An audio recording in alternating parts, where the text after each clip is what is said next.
He didn't send a text. He didn't call. He simply showed up. 6'2", $3,000 suit, and eyes cold enough to freeze the entire Manhattan cocktail bar into silence. Every conversation died. Every glass stopped midair. And there she was, his assistant of 4 years, sitting across from another man, laughing at a joke that wasn't his. Adrian Castellano crossed that room like a man who owned it because he owned everything near it, and he cornered her against the bar with one question that made her blood run cold. Who gave you permission to disappear tonight? What happened next would change both their lives forever.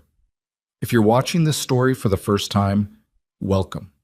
Stay until the very end, because nothing about this story is what it looks like on the surface.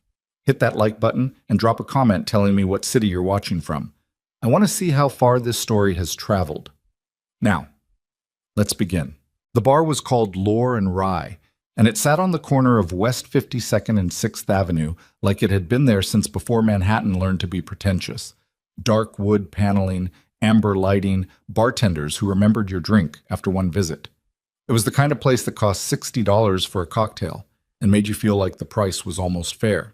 Sienna Vale had walked past it dozens of times over 4 years, always on her way somewhere else, always carrying a leather portfolio and a phone pressed to her ear and a brain running 17 parallel tasks at once.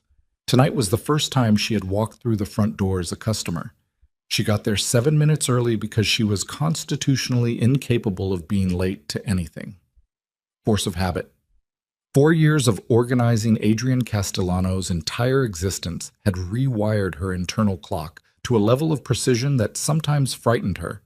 She could tell you his morning schedule, his preferred seating arrangement on a private jet, his coffee order, 2 shots of espresso, no milk, temperature between 160 and 165 degrees, never hotter because he'd burned his tongue once in 2021 and hadn't forgotten. But she could not tell you the last time she had sat somewhere quiet and done absolutely nothing that mattered to anyone else. Tonight was supposed to be that.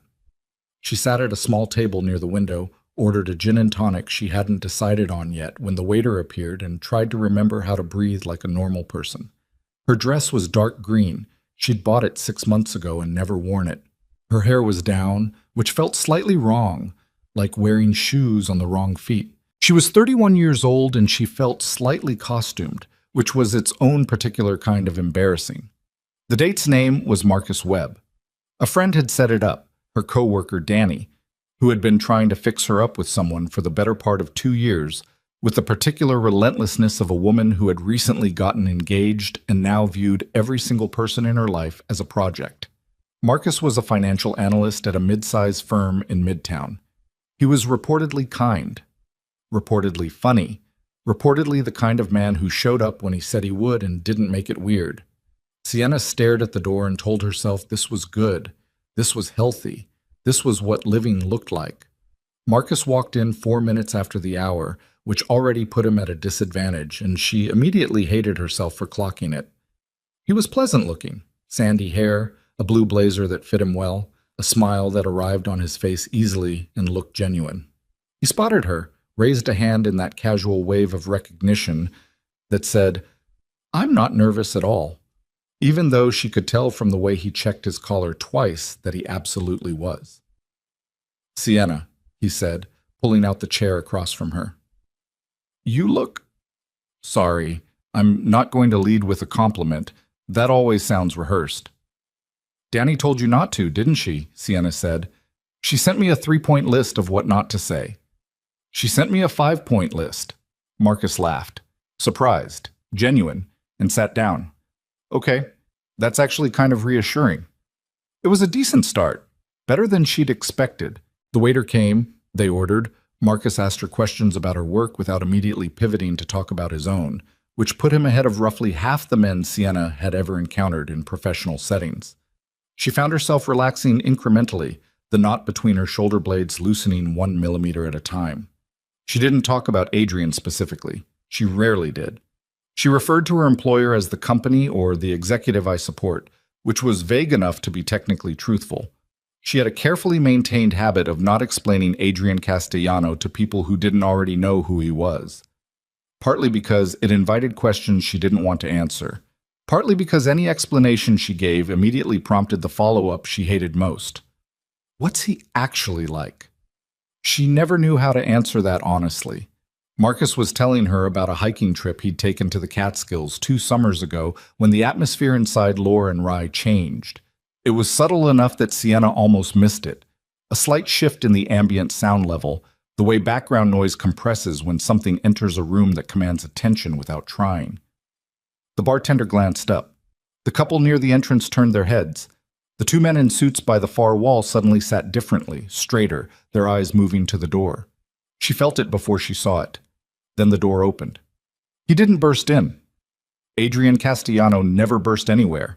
He moved the way pressure moves, steady, total, and impossible to ignore. He was wearing a charcoal suit she recognized because she had selected it herself from the dry cleaning order last Tuesday. 3-button jacket, no tie, the kind of construction that probably costs more than Marcus Webb earned in a month. His hair was dark and he had not shaved, which was unusual for a Tuesday evening, and his jaw had that particular set it got when he was not happy. He was not happy. 2 men entered slightly ahead of him, quiet, wide-shouldered, their eyes moving in that systematic way that Sienna had learned to recognize as professional threat assessment. 3 more followed a half-step behind. The security presence was minimal by Adrian's standards, but it was enough to make the bar feel smaller. Then he looked at her. The room was still moving, still making its little restaurant sounds, but it felt completely silent in the 7-foot radius between them. Sienna's gin and tonic sat untouched in her hand. Marcus was mid-sentence about a trail marker being knocked over by wind. Adrian crossed the room. He moved between tables without looking at them, like they rearranged themselves out of his way, which perhaps they did. Sienna had watched furniture get moved ahead of him enough times that she was no longer fully sure. He stopped at the edge of their table, and he looked at Marcus for approximately 1 second, the kind of look that took complete inventory and found nothing alarming and nothing interesting. And then he looked at Sienna. "Mr. Castellano." Her voice came out even. She was proud of herself for that. "This is a personal evening." "Yes," he said. "I can see that." His voice was the same as it always was. Low, measured, the kind of voice that implied it never needed to be raised to be heard. But there was something underneath it tonight that she'd heard before and never fully named. A tightness that wasn't anger exactly, but lived in the same neighborhood. Marcus had gone very still. Adrian leaned one hand on the edge of the table, not aggressively, not quite, and looked at her the way he looked at legal documents he was about to renegotiate. "I need a word. I'm in the middle of dinner. 2 minutes. Mr. Castellano, who gave you permission to disappear tonight?" The words dropped into the room like something heavy dropped into still water. Sienna felt the temperature of her own face shift. Marcus looked between them with the expression of a man who had just realized he was not the most significant person in this particular situation and was trying to decide how he felt about that. Sienna put her glass down. She stood up slowly, with the deliberate care of someone choosing each motion. She smoothed the front of her dress, and she looked at Adrian with the particular expression she had developed over 4 years. The one that said, "I will do this, but understand that I am not happy and I will remember." And she said to Marcus quietly, "Give me 2 minutes. I apologize." Marcus nodded. He looked relieved, honestly, in the way of someone who has just been granted permission to stop pretending he was comfortable. She walked Adrian to the far end of the bar, past the 2 security men who repositioned without being asked, to a narrow space between a decorative column and the wall where the ambient noise from the room created something close to privacy. She turned and faced him, arms crossed, and kept her voice low and flat. "This is not a work matter. I'm aware." "Then why are you here?" He looked at her for a moment too long. That was the thing about Adrian. He always took slightly more time than expected before speaking, and in that gap your brain filled in every possible version of what was about to be said, and most of them were worse than the reality. Usually. "You didn't tell anyone where you were going tonight," he said. "I'm not required to." "No." He agreed with that. Just agreed with it, which surprised her. "You're not." "Then I'll go back to my, I had Thomas run a check on your location when you didn't respond to the Donovan file message." Sienna stopped. "I sent you that file at 5:48. I was off the clock at 6. The message was sent at 6:15. I was off the clock. I know. His jaw moved. I know that. I'm telling you what happened. You tracked my phone because I didn't respond to a work message after work hours, she said, and her voice was still quiet because she had extensive practice keeping it quiet in circumstances that warranted the opposite. And then you physically came to wherever my phone was located.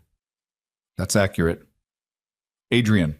She almost never used his first name. His full name, occasionally, when the situation demanded a reset. His title, Mr. Castellano, when she needed professional distance. His first name, almost never. It came out of her now like a small door swinging open. Do you understand how this looks? I understand exactly how it looks. Then explain to me why, because something is wrong. The way he said it stopped her. Not the words themselves. Adrian frequently described situations as wrong with the calm precision of a man whose definition of wrong encompassed things most people would describe as catastrophic. But the way he said it this time was different. There was no calculation behind it. Just the information, stripped of the usual architecture of control he built around everything. She looked at him. He was looking past her shoulder, not at Marcus, not at the room, at something she couldn't see, and his eyes had the particular quality they got when he was running through threat scenarios in real time. Sienna, he said quietly, I need you to stand exactly where you are and not react. What? Don't turn around. Every trained instinct she'd developed over 4 years of working for a man who operated at the intersection of legitimate empire and something considerably less legitimate told her to do exactly what he said. She went still. Her heart rate shifted upward, not sharply, but noticeably. 3 men came in behind me, Adrian said. They've been tracking the perimeter of the room for 4 minutes. They sat at the bar 6 feet to my right when I entered. I counted their movement. They are not here for the cocktails. Your people? My people are already repositioning. Keep looking at me. Keep your face exactly the way it is right now. Slightly annoyed. That's perfect. She would have laughed at that if the information were less alarming. That's perfect. Like being told her expression was photogenic in a business headshot. Who are they? She said. Varga Organization. The name meant something to her in the abstract. She'd heard it in context over 4 years, fragments of phone calls she wasn't supposed to overhear but did because her desk was 17 feet from his office door, and he sometimes forgot the glass wasn't as thick as he thought. Varga was a name that made other powerful men change their voice when they said it. That was the most she'd known. What do they want? She said. Adrian's eyes came back to hers, and she saw it then. The thing she hadn't been able to name when he walked across the room. The thing she had first read as anger and then as jealousy and now understood was neither. It was fear, not the performed concern of a man managing a situation, something older and more honest than that. Something that had been sitting underneath the controlled surface of him for longer than tonight. They want to know who you are, he said. I'm your assistant. Not to them. To them you were nobody. He stopped. Something moved behind his eyes. Until tonight. What happened tonight? I walked into a bar, he said quietly, and looked straight at you, in front of witnesses, in front of cameras. He said it like a man confessing something. Like a man who had made a calculation error so fundamental that naming it aloud was its own kind of damage. In 4 years, I have never done that. I have never indicated in any observable setting that you are anything to me beyond a scheduling function. Sienna stared at him. Every piece of intelligence my enemies have compiled about my operation, he continued, still quiet, still measured, but underneath it something she'd never heard before, something unsteady. Does not contain your name. Your title exists in the documentation as a rotating position. Different name every contract year. Thomas handles the paperwork. You were, invisible. Were, she repeated. Lucien Varga's people are not amateur. They will have your face on camera by now, name by morning. His hand moved, not reaching for her, but toward her, stopping just short, fingers curling back. I should not have come here. Then why did you? He didn't answer right away. The bar hummed around them, completely unaware of what was happening inside its ambient warmth. Marcus Webb was probably checking his phone by now or signaling the waiter. 40 feet away, three men who worked for someone who made Adrian Castellano's voice go tight were sitting at the bar, and they had already identified her face. "I saw the location on the tracking app," Adrian said finally, "and I saw the restaurant, and I sat in the car for 11 minutes not going inside." He stopped again. The pause was longer than his pauses usually were. "Then I went inside." Sienna was very quiet for a moment. "You sat outside for 11 minutes, she said. "Yes." "And then you came in anyway?" "Yes." "Because I was having dinner with someone." He didn't confirm it. He didn't deny it. He looked at her the way he sometimes looked at a document that represented an irreversible commitment, a look that had cost something to maintain. "The situation is what it is," he said. "Right now, I need you to walk back to your table, say whatever you need to say, and be at the south exit in 90 seconds. Marcus," he said the name without inflection, "will be fine. He is not the target. I'm the target. You will be. By tomorrow at latest." She held his gaze for a moment. She was angry, not the clean kind of angry that clarifies everything, but the complicated, layered kind that comes from learning something you'd half known for a long time and hadn't let yourself fully look at. 4 years.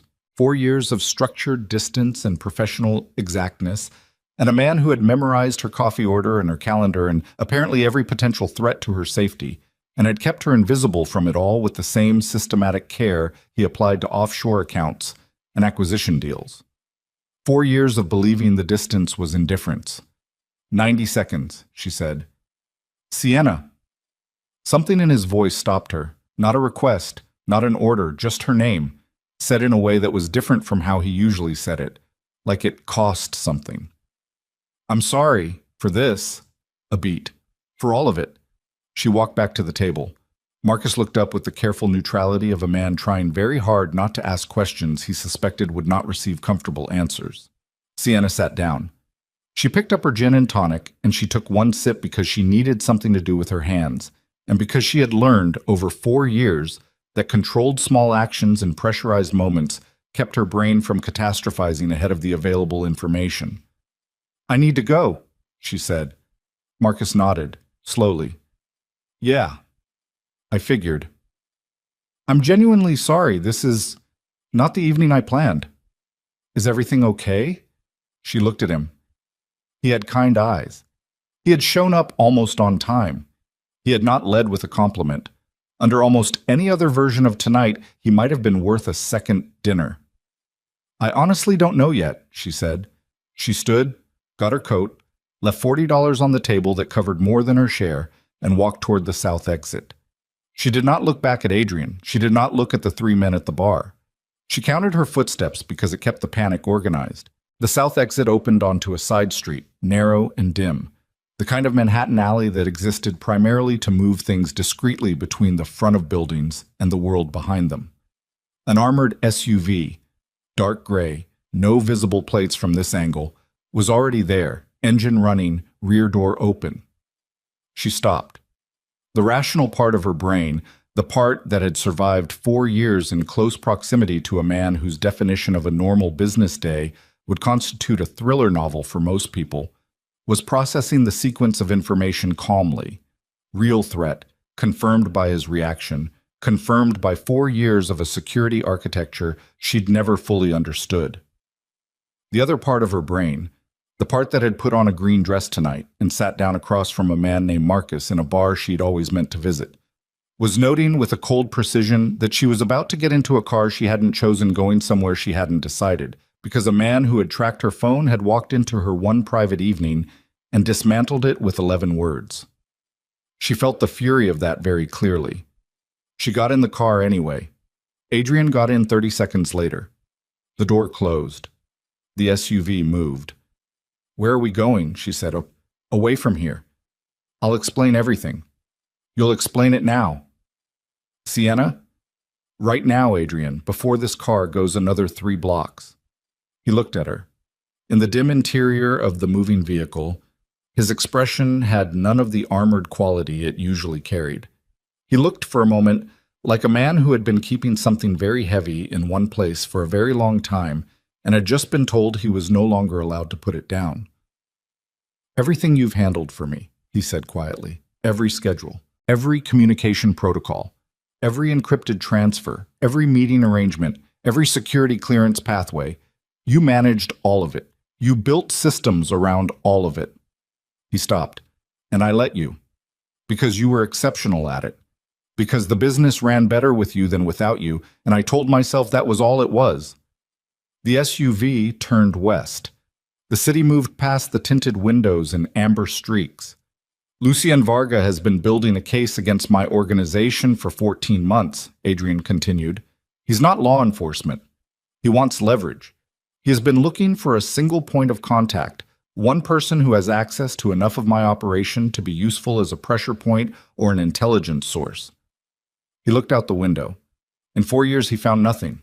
Because you were invisible. Because I made certain you were invisible." He paused. "Because I had reasons for that beyond operational security, and those reasons were not entirely professional, and I allowed myself to believe that my personal reasons were irrelevant as long as the professional outcome held." Sienna watched his profile in the passing light. "You've been protecting me," she said. "Poorly, as it turns out. Because you came into the bar. Because I sat outside for 11 minutes. His voice was even. "If I had stayed in the car, you would have finished dinner, gone home, and been safe. Nothing would have changed." He turned to look at her. "I know that. I have known that since the moment I stepped out of the vehicle." The next block passed in silence. "Why didn't you stay in the car?" she said. He didn't answer immediately. The driver's partition was up. The security team in the follow vehicle was not privy to this conversation. In the sealed space of the moving SUV, there was just the two of them, 4 years of professional architecture and a question that had been sitting somewhere unnamed for longer than tonight. "Because," Adrian said finally, and his voice had something in it she had never once heard from him in any professional context, something raw and tired and stripped of strategy. "I have been pretending for 4 years that I am capable of not caring what happens to you. And tonight I discovered that the pretending has a limit." Sienna looked at him for a long time. Outside, Manhattan moved at its usual speed, indifferent to everything happening inside this vehicle, inside this conversation, inside the 4-year structure that had just fractured along lines that had been there from the beginning. Then her phone vibrated. She looked at the screen. It was a text from a number she didn't recognize. 4 words. "We already know, Sienna." The SUV kept moving. Adrian glanced at her face and saw something change in it and reached for the phone without asking, because in 4 years she had learned to hand things to him in moments of threat without debating the gesture. He read the message. His jaw set. "They moved faster than I estimated," he said quietly. "How did they get this number?" she said. "This is my personal phone. It's not connected to any. Bar cameras have facial recognition uplink capabilities in 6 establishments within this city that I'm aware of." He was already typing on his own phone. "Varga's people have access to at least 3. They needed 15 minutes to run your image through a public database. Your name is on your lease. Your lease is linked to your financial records. Your financial records have a primary employer listed." He stopped typing, looked at her. "You have been identified." The car was moving faster now. Sienna sat with the weight of that information, feeling it settle into the spaces that had been filled 30 minutes ago, with the minor anxiety of a first date and a dress she'd never worn, and a man who had shown up almost on time. That version of tonight felt like it had happened to someone else. "They know where I live," she said. "Yes." "My apartment? Thomas is already handling it. Your building is being monitored. You will not be going home tonight." He paused. "Or for the foreseeable future." She turned to look at him fully then, and the anger was still there. It hadn't gone anywhere. It didn't intend to. But underneath it was something she hadn't expected to feel in this car tonight, in this version of events. Something that had more to do with 11 minutes than with 3 men at a bar, or a tracking application, or the organized dismantling of the private evening she'd planned. He had sat outside for 11 minutes. He had chosen to walk in. He had blown 4 years of careful protection in one moment of something he couldn't fully name, and he had told her so with the particular honesty of a man who almost never allowed himself that. She was furious. She was also, underneath the fury, in a place she didn't have language for yet. "You said you'd explain everything," she said. "Yes. All of it. Not the security logistics. All of it." He met her eyes. "Yes." The SUV turned north, away from the city, towards something she couldn't see yet from where she was sitting. Her phone was dark in her lap. The text was still there, 4 words, patient as a blade. "We already know, Sienna." And the man sitting 3 feet from her, who had memorized her and protected her, and destroyed his own careful system in 11 minutes of weakness or honesty or both, stared straight ahead as Manhattan fell behind them, his jaw tight, his eyes working through something she hadn't been given access to yet. But she would be. He had promised her that much. And in 4 years of working for Adrian Castellano, the one thing she had learned that she would have bet her life on, and as it turned out, might be doing exactly that, was that he kept his promises. Even the ones that cost him everything to make. The estate materialized out of darkness, the way expensive things often do.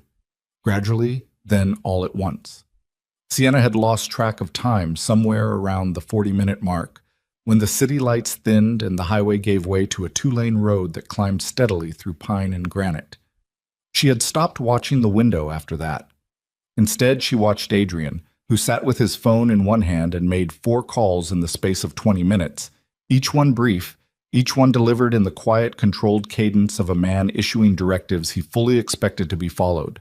She caught fragments. North perimeter, rotation schedule. The Donovan line is frozen until further notice. His voice never rose. It never wavered. Whatever he was feeling, and she had seen enough of it in the bar to know something was moving beneath the surface. It had been fully rehoused behind the familiar architecture of operational control.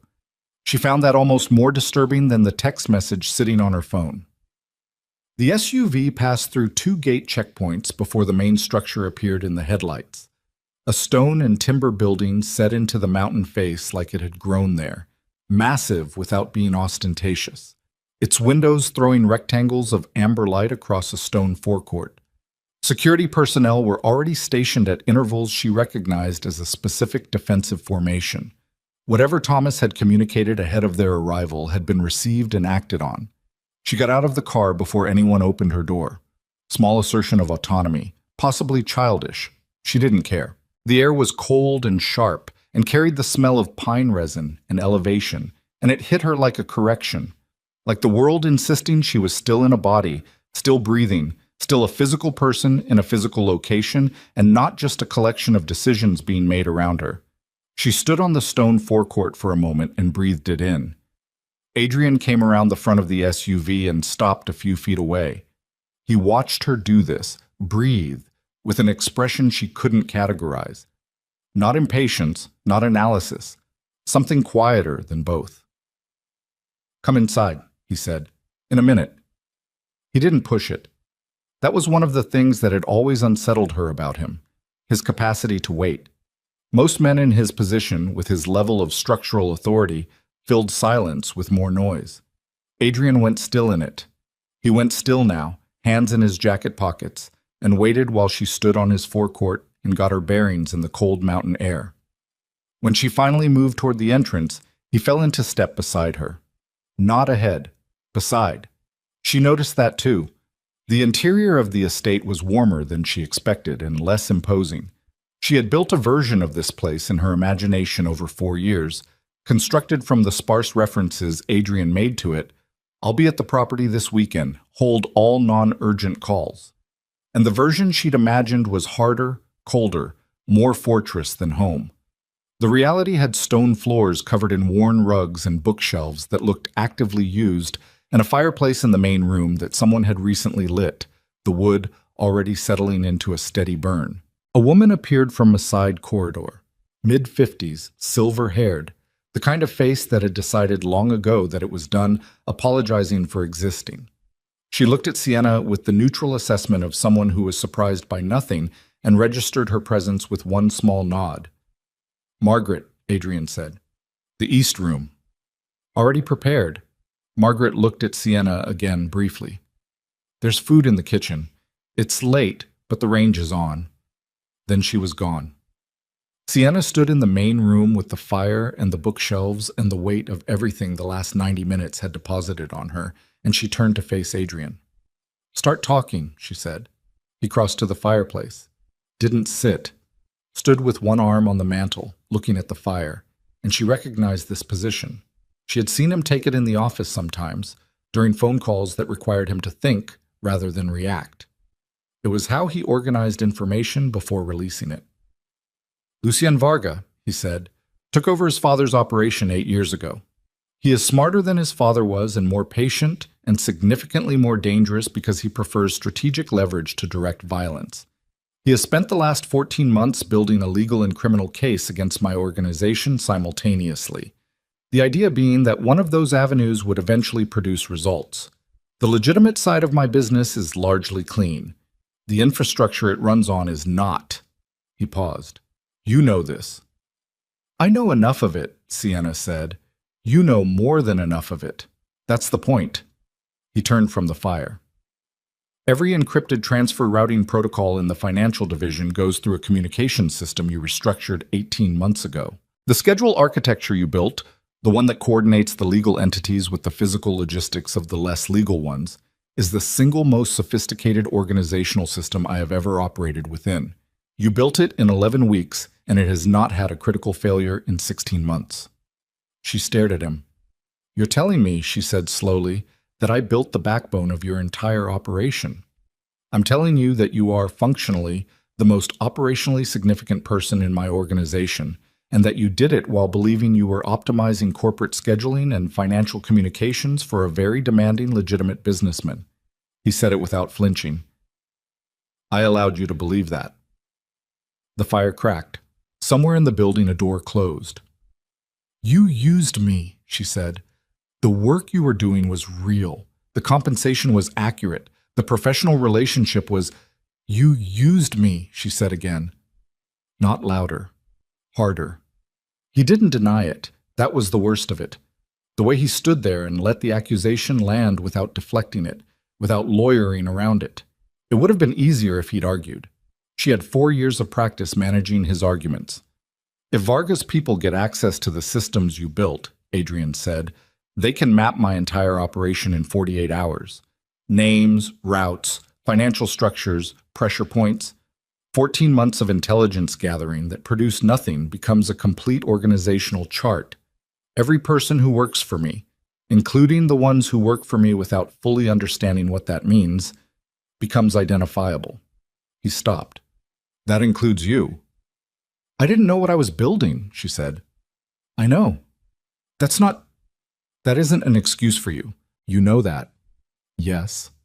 You sat across from me every day for 4 years, and you let me... She stopped herself, pressed her fingers against the bridge of her nose. The fury was still there, but it had shifted shape, become something more complicated than clean anger, and she didn't have the bandwidth right now to unpick all the layers of what it meant. Why didn't you tell me?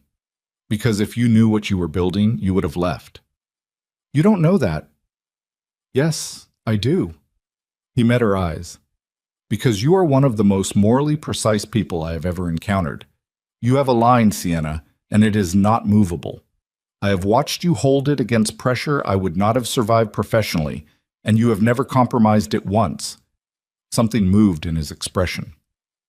If I had told you on the front end what the systems would be used for, you would have walked out of that interview and I would never have seen you again. The room held that for a moment. And you didn't want that, she said.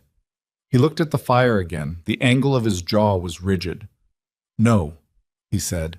I didn't. She sat down, not because she wanted to, but because her legs made the decision ahead of her conscious mind, which had started processing the full weight of what she was hearing and found it considerable.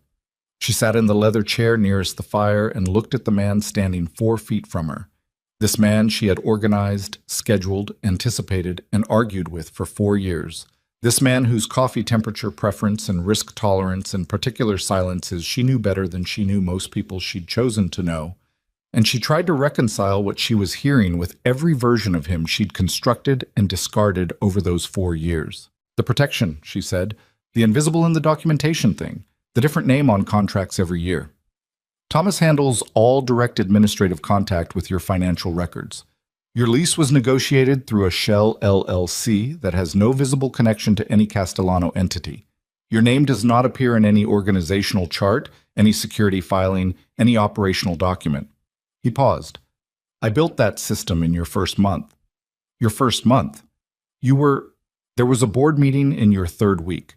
A member made a comment about the quality of administrative support, referenced you specifically, by a description that made clear he'd been paying more attention to you than to the agenda. His voice was even, but something underneath it had gone cold. I had the documentation restructured the following Monday. Sienna was quiet for a moment. 4 years ago, she said. Yes. You built a security architecture around me in my first month. Yes. That is... She stopped. Started again. Most people would call that surveillance. Most people would be right. But you're going to tell me it was protection. I'm going to tell you it was both, he said, because that's accurate, and I'm not going to clean it up for you. It was surveillance, and it was protection, and the line between those two things in my world is sometimes thinner than I would like it to be. He turned away from the fire and sat down across from her, elbows on his knees, and she noticed for the first time that he looked tired. Not the managed fatigue of a man who hadn't slept. Something older than that. The tiredness of sustained effort that had been going on long enough to stop being visible and start being structural. I am not going to present this as uncomplicated. It isn't. I know what it is, and I know what it looks like, and I know there are parts of it you're going to be angry about for longer than tonight. That's a significant understatement, she said. I know. You tracked my phone. I have a standing alert on your location during high-risk periods. Tonight was not flagged as high risk. The alert triggered automatically when you went to an unregistered location at an unusual hour. The system generated a notification. He stopped. I made the choice to act on it. And to act on it, you decided to personally, yes. Adrian. She said his name the same way she'd said it in the bar, that small door swinging open. You are a man who commands approximately 60 people on any given security detail. You could have sent someone to verify I was safe. You could have had Thomas send a message. You could have... I know what I could have done. Then why? Because it was you. His voice came out slightly differently than intended. She could tell from the microsecond adjustment in his expression that he'd heard it too. The way those 3 words landed without their usual containment. He straightened, controlled it. But the words were already out there, sitting in the fire-lit room between them, and neither of them was going to pretend they weren't. Because it was you, he said again, quieter, deliberate this time. And I stopped being capable of the appropriate professional response approximately 2 years ago, and I have been managing that failure very carefully ever since. The fire shifted, a log settled. Sienna looked at him with an expression that she was not sure she could have named if someone had asked her to, that existed somewhere in the territory between fury and something she hadn't given herself permission to examine. 2 years, she said, at minimum. You have been... She stopped. For 2 years you have been maintaining professional conduct, he said. Correctly, appropriately, because you were my employee and you did not sign up for anything beyond that, and I was not going to, I would not put you in that position. And tonight I sat outside a bar for 11 minutes and lost an argument with myself. The line of his mouth was tight. That hasn't happened to me in a long time. Sienna pressed her palms against her knees and stared at the fire and did not say anything for almost a full minute. In that minute, she ran through every interaction she could access from the last 4 years. Every meeting, every instruction, every silence, every moment where she had read something in his behavior and filed it under demanding employer or exceptionally private man or not my business and moved on. She had been very disciplined about moving on. She had been disciplined about a lot of things over 4 years. She thought about the board member in her third week, the comment she hadn't known about until this moment. The system restructured the following Monday. She thought about the way he always faced the door of whatever room they were in when she was present, the way he knew when she was tired before she said so, the way certain phone calls got made from a different room when she was nearby, as if proximity to her changed what he was willing to have her hear. She thought about tonight. A man sitting in an armored vehicle outside a bar, engaged in an 11-minute argument with himself, and losing. She thought about Marcus Webb, who had kind eyes and had shown up almost on time and was probably home by now, thoroughly baffled. She thought about the text message. "We already know, Sienna." "I need to know something," she said. "Ask it." "When you say Vargas people have identified me, what does that mean in practice? What happens next?" He shifted. The personal conversation boxed itself back up with the efficiency of long practice, replaced by operational precision. She watched it happen and didn't decide how she felt about it. "They will attempt contact first," he said. "Leverage before force. It's Vargas' methodology. They'll reach out through an intermediary to establish that they have you identified. They want me to know they have the card before they play it. It gives them negotiating position. And if you don't negotiate, they move to direct action. That could mean surveillance, it could mean an approach, someone trying to access you directly, get you to talk about the systems you built, pull operational information. And if I don't cooperate with them," his jaw set, "then it escalates." "To what?" He didn't answer that one immediately. "Adrian." "To something I am not going to let happen," he said. Flat. Final. "That's the only answer I'm giving you on that question. That's not Sienna." He leaned forward slightly. "I understand that you have every right to complete information about the threat you're facing, and I will give you all of it. But there are categories within that information that I need you to trust me on, at least for tonight. Because if I give you everything at once right now, you're going to spend the night in a mental state that is counterproductive to both of us, and I need you functional tomorrow." She stared at him. "Did you just tell me to manage my emotional response for operational efficiency? I told you I need you functional tomorrow. Those are different things." "They are absolutely not different things." "Sienna, do not," she said, and her voice had gone quiet in the particular way that in the office made his entire staff go still. "Manage me right now. Do you understand? You do not get to track my phone and blow my cover and drag me out of my first evening off in 4 months and then tell me to stay calm because it's more convenient for you." The room was very quiet. He looked at her. Something moved through his expression. Not defensiveness, she realized. Not irritation. Something more honest than either of those. "You're right," he said. She blinked. In 4 years, she could count on one hand the number of times he had deployed those two words without immediate qualification. "You're right," he said again. I'm defaulting to operational framing because it's what I do when I don't know how to handle something, and right now I don't know how to handle this." He sat back. The tiredness was showing again, and he wasn't managing it this time. "I've spent 4 years being very good at knowing how to handle everything that concerns you, and right now I have made a significant error and damaged something I cannot quantify the value of, and I am operating without a framework for this situation." Sienna looked at him for a long moment. "Welcome to how normal people feel all the time," she said. Something shifted in his face. Almost, something that in another context might have been humor. "Yes," he said. "I'm beginning to understand that." She pulled her phone out and looked at the text message again. The timestamp was 53 minutes old. 4 words, patient and precise and deeply unwelcome. "Can they use this number to locate me now?" "The device has been flagged. Thomas will have a replacement sent up by morning. For tonight, it's isolated from any active network. The security team handled that when we arrived." He paused. "You're safe here. For now." "For now," she repeated. "This property is not connected to my name in any documentation that Vargas' organization could have accessed. They will eventually find it. I am not going to tell you otherwise. But it will take them time. Days, possibly a week. And then what? Then we will have had that time to do what needs to be done." "Which is what exactly?" He met her eyes. "End it." She held his gaze. "End it how?" "There is a file," he said. "I have been building it for 11 months. Vargas' financial laundering network, his political infrastructure, the names of 6 law enforcement officials in 3 jurisdictions who are on his payroll. The operational record of 2 acquisitions he made through means that would interest a federal prosecutor significantly." He stopped.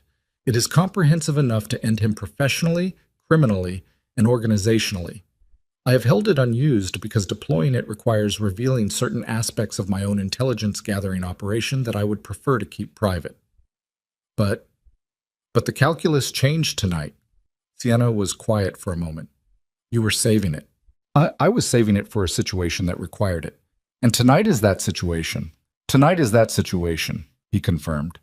She looked at the fire, thought about Lucien Varga, who she had never met, who had spent 14 months building a case and had found a weakness in 11 minutes because a man she worked for had sat in a car outside a bar and lost an argument with himself.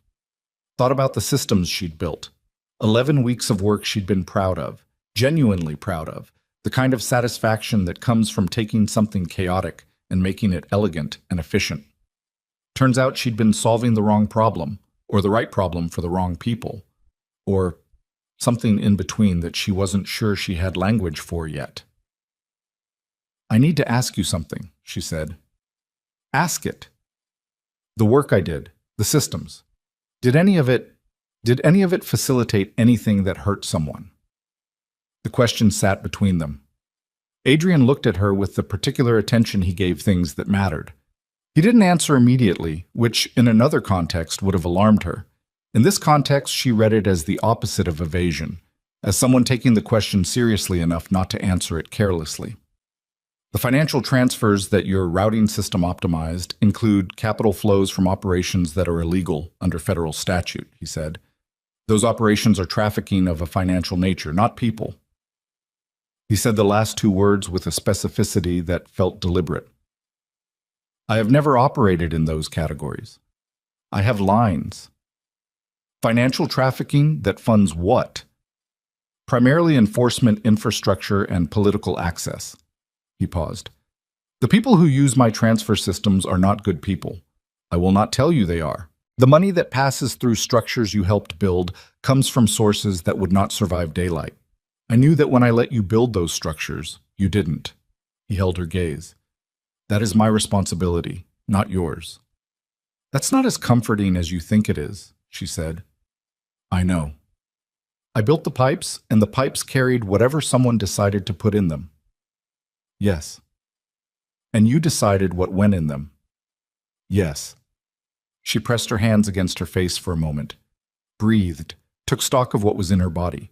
Fury, exhaustion, something underneath those two things that she still couldn't name, but that had been growing since 11 minutes outside a bar, and a man who'd said because it was you without meaning to say it. Okay, she said from behind her hands. Okay, he repeated. She lowered her hands. I'm not okay with it. I want you to understand that. I'm not absolved from it by the fact that I didn't know, and you're not absolved from it by the fact that you're now telling me. We are going to have a very long and very uncomfortable conversation about all of this when we are not actively running from someone. Yes, he said, we are. But right now I need to know what you need from me to end this. The Varga situation. He looked at her steadily. There are 11 files in the communication system you built that contain the archive I was describing. They are encrypted under a key structure that I designed, but the retrieval protocol is routed through the scheduling architecture you created. I need to access those files through that architecture, and I need someone who knows the system from the inside to do it, without triggering the security flags that will alert Varga's monitoring software. He stopped. I need you. Sienna looked at him. You need me to use the system I built without knowing what it was to access information that will destroy the man who has identified me because you came into a bar. That is accurate. That's... She stopped. I know what it is. That's... She said it again, and then she stopped again because she didn't have the right word. There were several words that applied, but none of them were sufficient, and she was too tired and too angry and too something unnamed to find the one that fit. The fire burned. Outside, somewhere in the dark of the mountain, the security rotation moved in its careful patterns. The world that had existed this morning, the one with the green dress and Marcus Webb and a cocktail bar she'd always meant to visit, was not technically gone, but it was on the other side of something that she was not certain she could cross back over. She became aware, in the specific way you become aware of things when shock starts to metabolize, that she was very tired. Not just tonight tired, 4 years tired.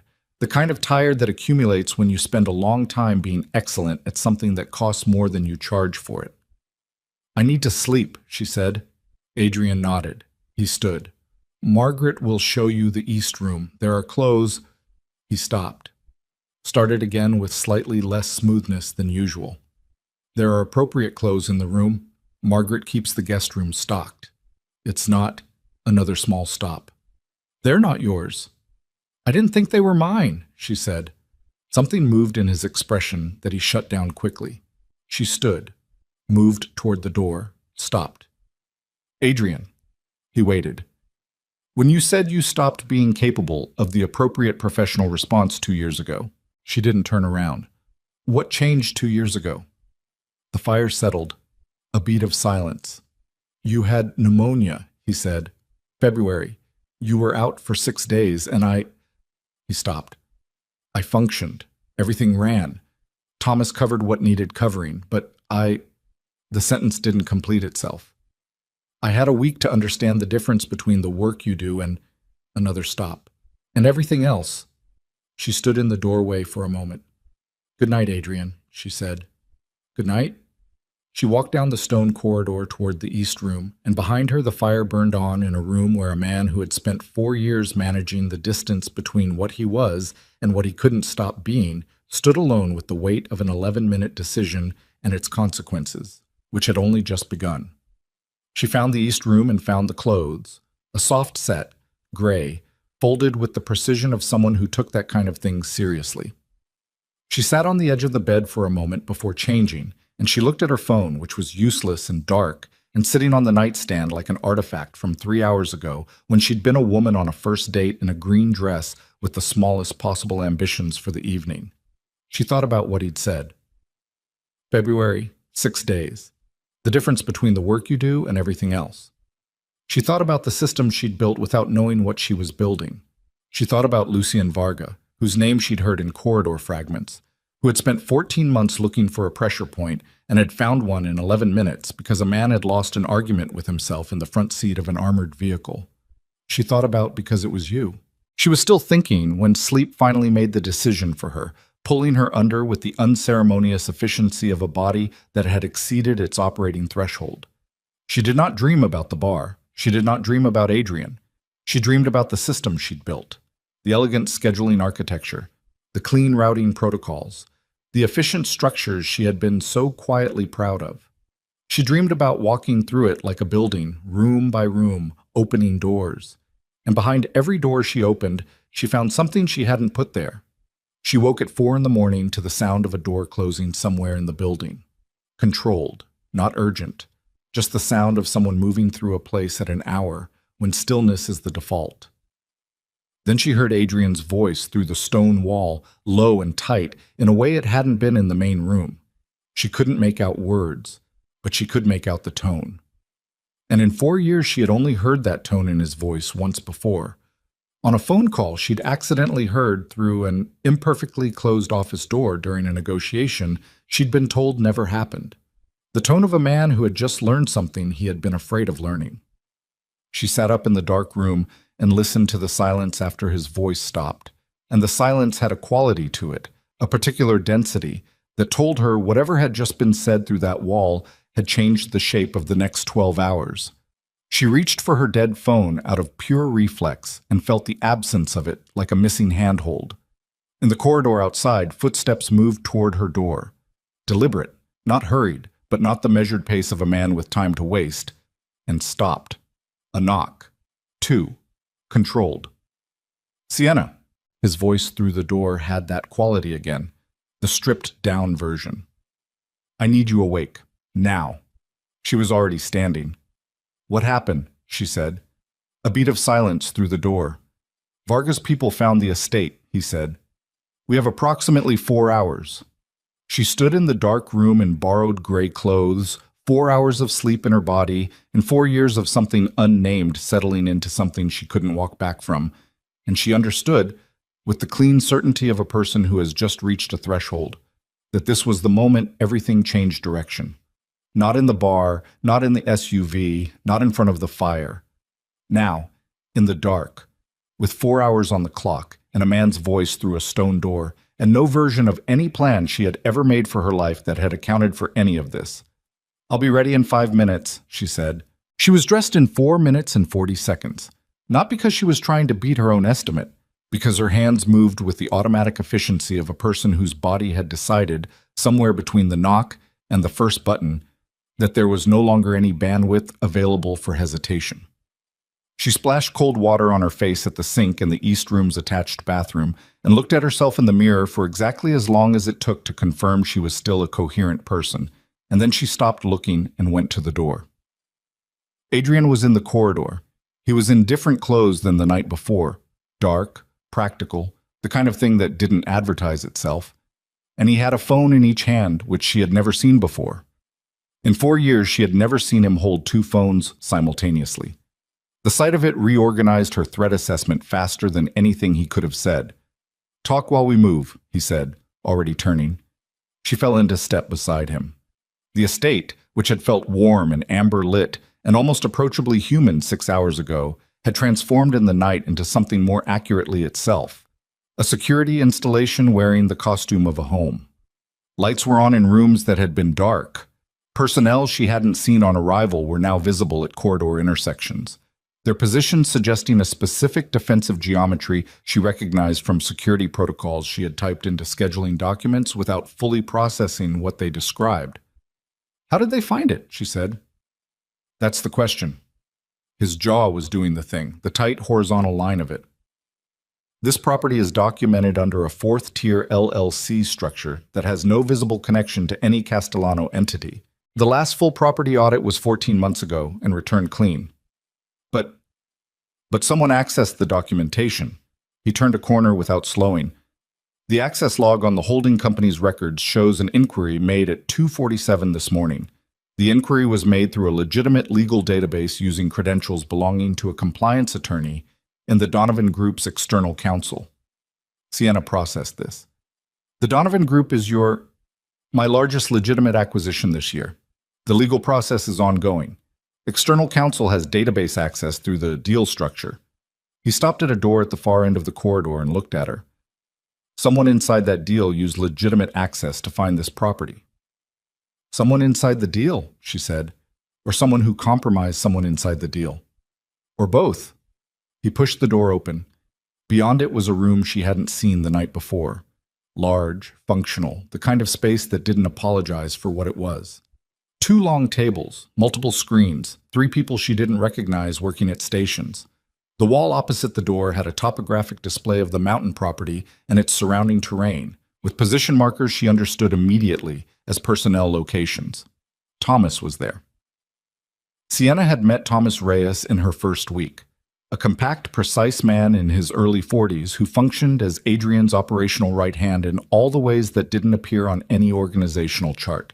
He had always treated her with the careful courtesy of someone who knew exactly how much she knew and had made a considered decision about how much that mattered. Tonight he looked at her with an expression that was something else, something she read as an apology that hadn't been approved for verbal delivery. "Thomas," Adrian said, moving to the central table. "Give her the summary." Thomas turned to Sienna. At 2:47 a.m., a records inquiry was made through the Donovan Deal's external counsel database. The inquiry returned this property's holding documentation. At 3:12, a vehicle was observed on the secondary access road at the northeast perimeter. Private plate, no registered contact with any known Varga asset. At 3:31, 2 additional vehicles were observed at the main road junction. They are not currently moving. "They're waiting," Sienna said. "They're confirming the location," Thomas said, "establishing that we're here before they move." 4 hours, Adrian said. "That's the outer estimate before they have enough personnel staged for a meaningful approach." Sienna looked at the topographic display. The personnel markers, Adrian's people, were positioned along the estate's perimeter in the defensive formation she'd clocked in the corridors. There were 12 markers. She counted. 12. "How many does Varga typically move with?" she said. Thomas and Adrian exchanged a look that lasted exactly a quarter of a second. She'd seen that exchange before, in meetings where information was being decided rather than delivered. "Tell her," she said flatly. Adrian looked at the display. In a direct approach to a secured location, Varga's operational history suggests a minimum of 20. 12 versus 20. On terrain Varga's people had just located and her people had held for less than 8 hours. She did the math without wanting to. "The file," she said. "The one you built. The Varga Intelligence Archive. That's why we're here." Adrian moved to the nearest station and turned the screen toward her.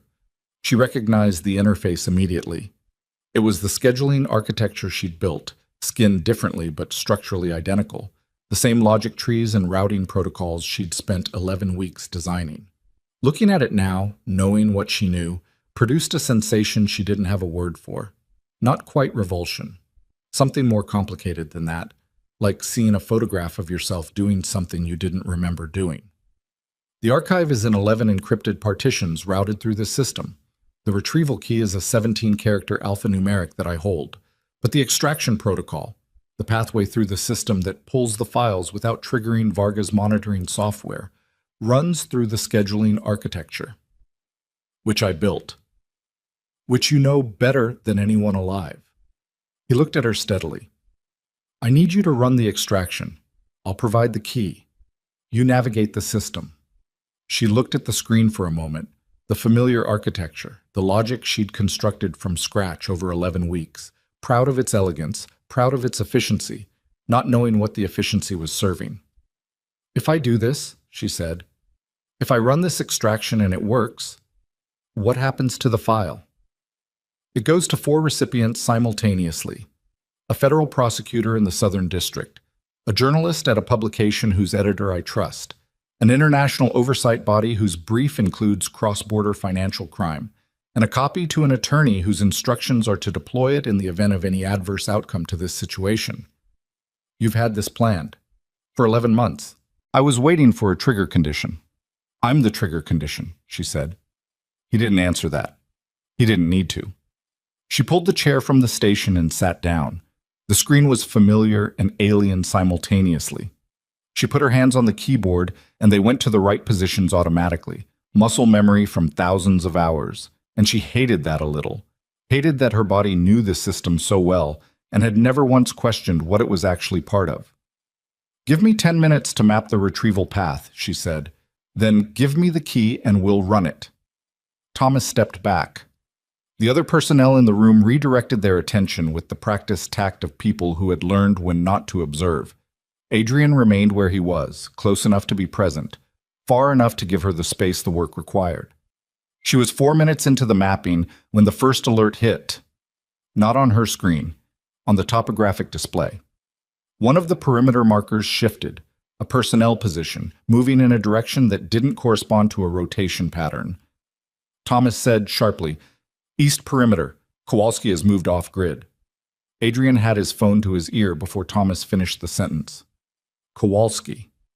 A pause. "Kowalski." He lowered the phone. His face had gone very still. No response. The room contracted. Everyone in it felt it. The shift in what was happening. The gear change from preparation to active problem. "Could be signal," one of the personnel at the far station said. "Pull his tracker," Thomas said. A pause. 3 seconds. 5. "Tracker is stationary," the far station said. "Southeast corner of the east wall. He hasn't moved in..." A pause. "In 6 minutes."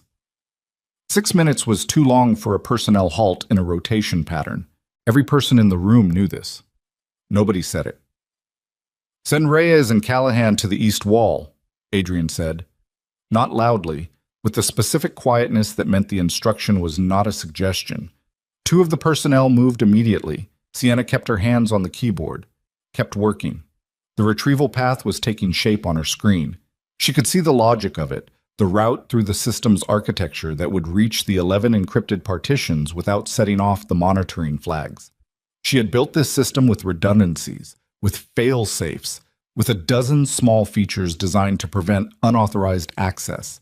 Now she was using all of it to authorize the most consequential extraction she had ever performed, and her hands were steady, which she found slightly remarkable. 6 minutes passed. Then Reyes's voice came through a speaker on the central table, compressed by transmission, but clear enough.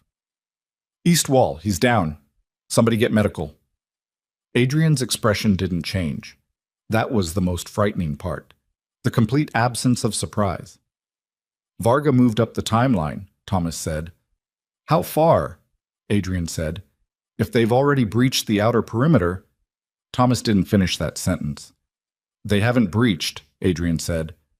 "They sent one person ahead, a scout or a message, probably both." He looked at Sienna. "How much time do you need?" 8 minutes for the path, 5 for the extraction once I have the key." "You have 6 total," he said. She pulled the map of the system architecture in her head and started cutting corners. Not the ones that mattered, not the fail-safes that would alert Varga's monitoring, but the redundancies she'd built in because she was thorough and had time. She started cutting the thoroughness. Her fingers moved faster. 4 things are going to happen in the next 12 minutes, Adrian said to the room. Not to her specifically, but pitched in a way that included her. First, we complete the extraction.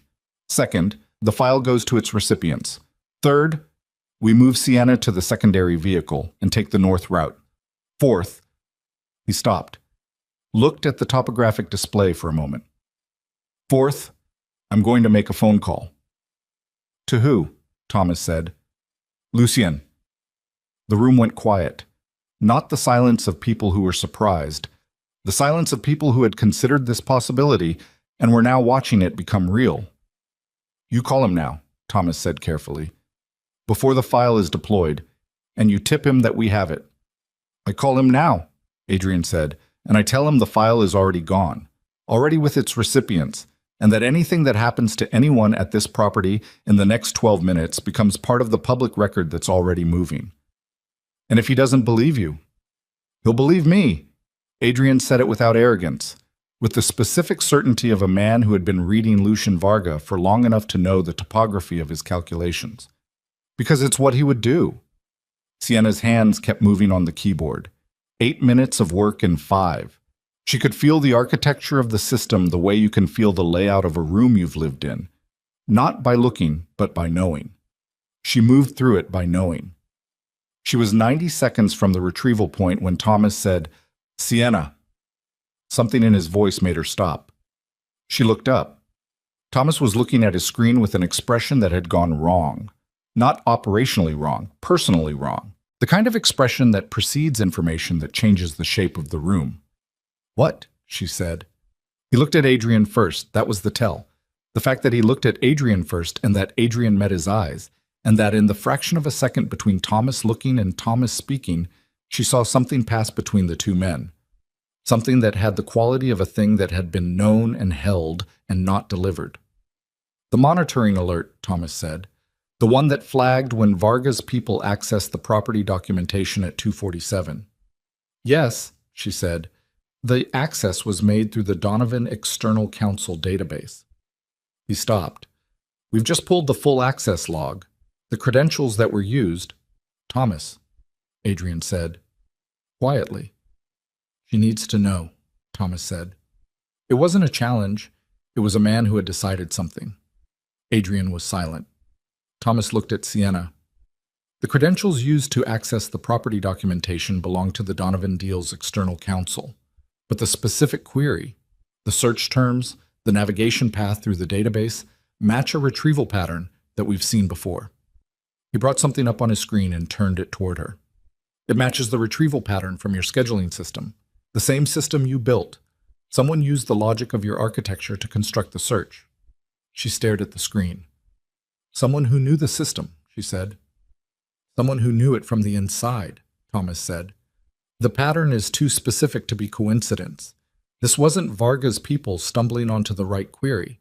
This was someone who understood how your system was built and used that understanding to construct a targeted search. The number of people who know that system well enough to do that, she said slowly, is very small. Yes, Thomas said. It's me, you, and... She stopped. The room. She became aware of the room around her in a new way. The 3 personnel at the far stations. The topographic display. Thomas, who had decided she needed to know. Adrian, who was standing very still. Who else has access to the system's architecture? She said. She was asking Thomas, but she was looking at Adrian. Adrian looked at her. His expression had the quality of a man standing at the edge of something he had delayed standing at for as long as possible. There was a consultation, he said, 8 months ago. A technical review of the system's security architecture. An external specialist was brought in under an NDA to assess vulnerabilities. The cold moved through her from the inside out. Who? His name is Daniel Marsh. He runs a private security consulting firm. He was brought in through Thomas's recommendation and cleared through 3 layers of vetting. He spent 4 days reviewing the system architecture and filed a report that indicated no critical vulnerabilities. And then, she said, Adrian's jaw moved. And then, 6 weeks ago, we discovered that Marsh's firm had been acquired, quietly, through a holding structure. He stopped. By a company that has since been identified as a Varga-affiliated entity. The silence in the room had weight to it, physical, almost. He was a plant, she said. Not a question. We believe so. The acquisition predates his engagement with us. We think the vetting was designed to pass our checks. He came in legitimate and left with a complete map of your system's architecture. And you knew this 6 weeks ago, she said. We identified the acquisition 6 weeks ago. The connection to Marsh's prior engagement took 3 more weeks to, but you knew this 3 weeks ago, she said. You knew that someone had your system's architecture, that Varga had a map of the system I built. 3 weeks ago. We were assessing the extent of the exposure. We didn't know what he'd taken specifically, whether it was enough to... Adrian. Her voice had gone to a place she didn't usually let it go. Flat, cold. The kind of flat that comes after the anger has burned so hot, it's simplified into something pure. Did you know 3 weeks ago that the system I built had been compromised? He met her eyes. Yes. And you didn't tell me. No.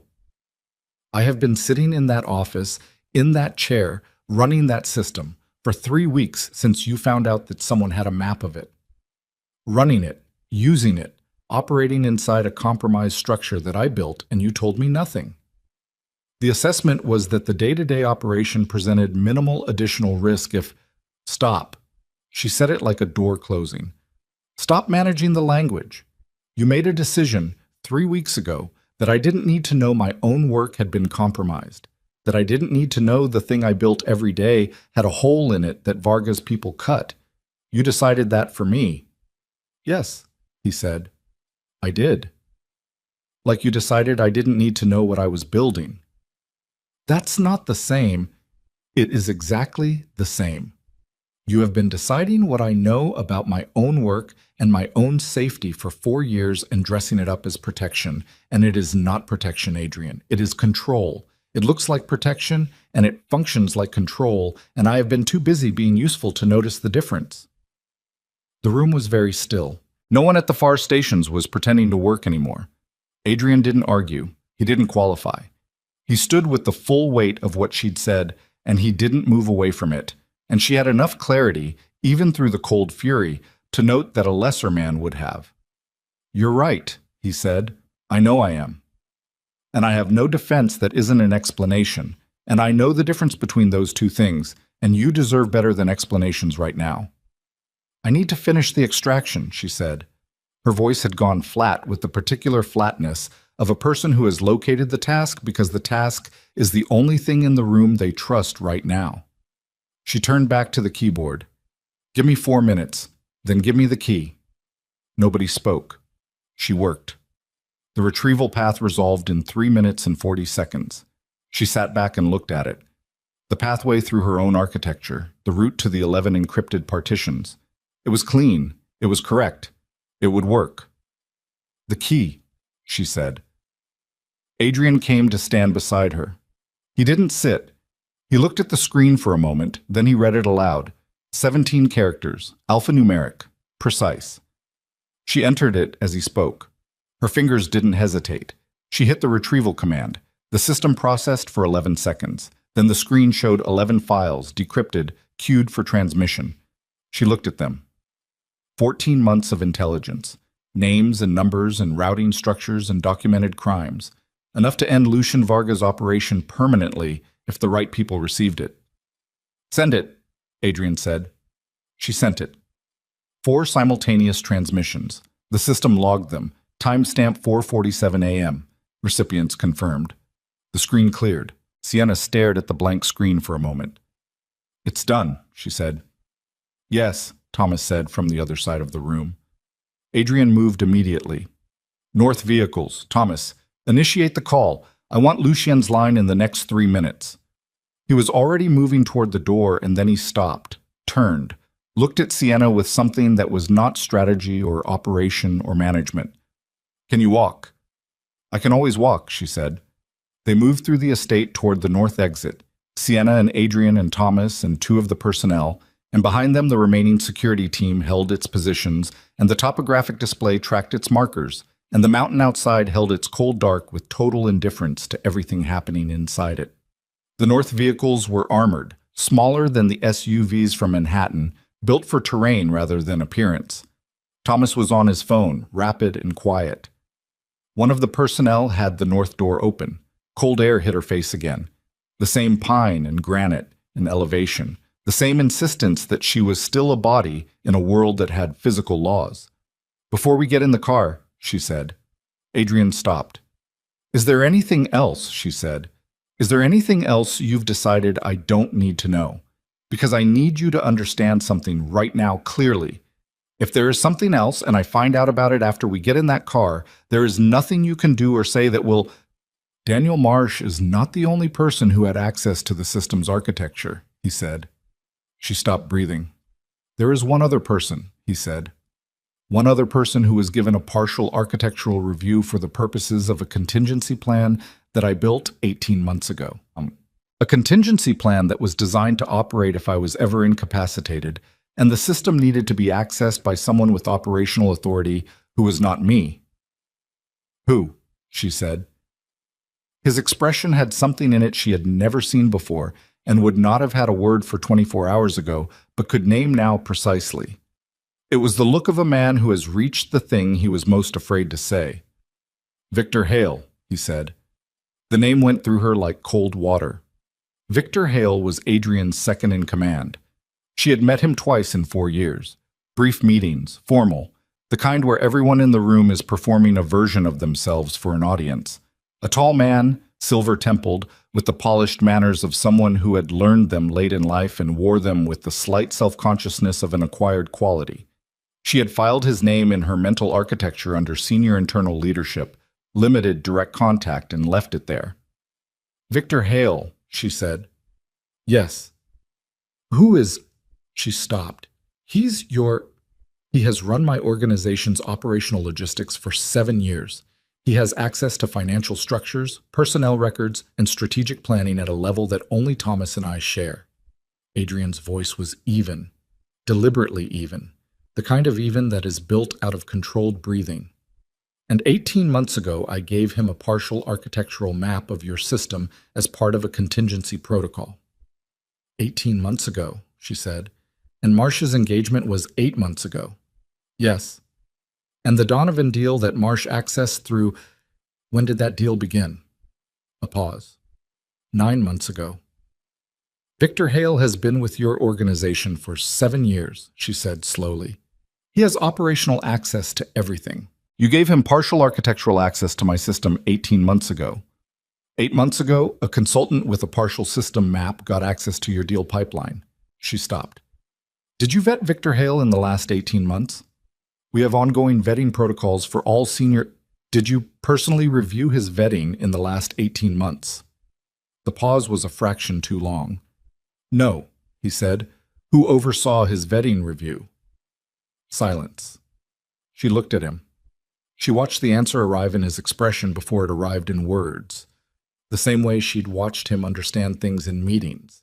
The moment the information aligned and the picture resolved, and you could see the impact of it moving through him. "Thomas," he said quietly, turning his head. Thomas had lowered his phone. He was looking at Adrian with an expression that had shed all its layers. No management, no careful delivery. Just a man with information that was about to change everything. Hale's last full review was 16 months ago, Thomas said. I signed off on it. It came back clean. A beat. The review was conducted by an external security firm. Which firm? Adrian said. His voice had gone somewhere very quiet. Thomas said the name. It was not Daniel Marsh's firm. It was another name. But Adrian's face told her the name meant something, and when he turned to look at her, the calculation was already complete behind his eyes, and it had produced a result that had made the blood drain from his face. Hale recommended the firm, Thomas said. I authorized the engagement. The firm is connected to Varga, Adrian said. Not a question. I don't know yet. I need... find out. Adrian's voice was the quietest she had ever heard it, quieter than the bar, quieter than the corridor last night, the quietness of a man who has just understood the full architecture of what has been done to him. Sienna stood in the cold of the north exit, with the mountain dark above her and the SUV's engine running 6 feet away, and she understood it too. Victor Hale. 7 years inside Adrian's organization. 16 months since his last review. A security firm he'd recommended, connected, perhaps, to Varga. A partial map of Sienna's system, given to him 18 months ago by a man who trusted him. The intelligence archive she'd just transmitted. The one that was supposed to end Lucien Varga permanently. The one that had been accessed and compiled and stored inside a system that Victor Hale had a partial map of. If Hale was Varga's man, if he had been Varga's man for any significant portion of 7 years, then he had not just been feeding operational intelligence outward. He had been inside the architecture, inside the contingency planning, inside the thing Adrian had built most carefully. And then she thought of something that landed in her chest like dropped weight. The file. The intelligence archive. 11 months of compilation stored inside the system she'd built, accessed through a key only Adrian held. But Hale had a partial architectural map, and if Hale had been working with Varga for long enough, and Varga's people had Daniel Marsh's full architectural review from 8 months ago. Adrian, she said. He looked at her. The file we just sent, she said, the intelligence archive. His expression shifted. If Hale has been communicating with Varga's organization, she said, and Varga's people have Marsh's architectural review. She stopped. They knew the retrieval path. They knew what a successful extraction from that system would look like from the outside. They've been monitoring the system. She looked at his face and watched the calculation complete itself in him at the same moment it completed in her. The extraction I just ran. The transmission I just sent. They saw it, he said. Not a question. They saw it, she confirmed.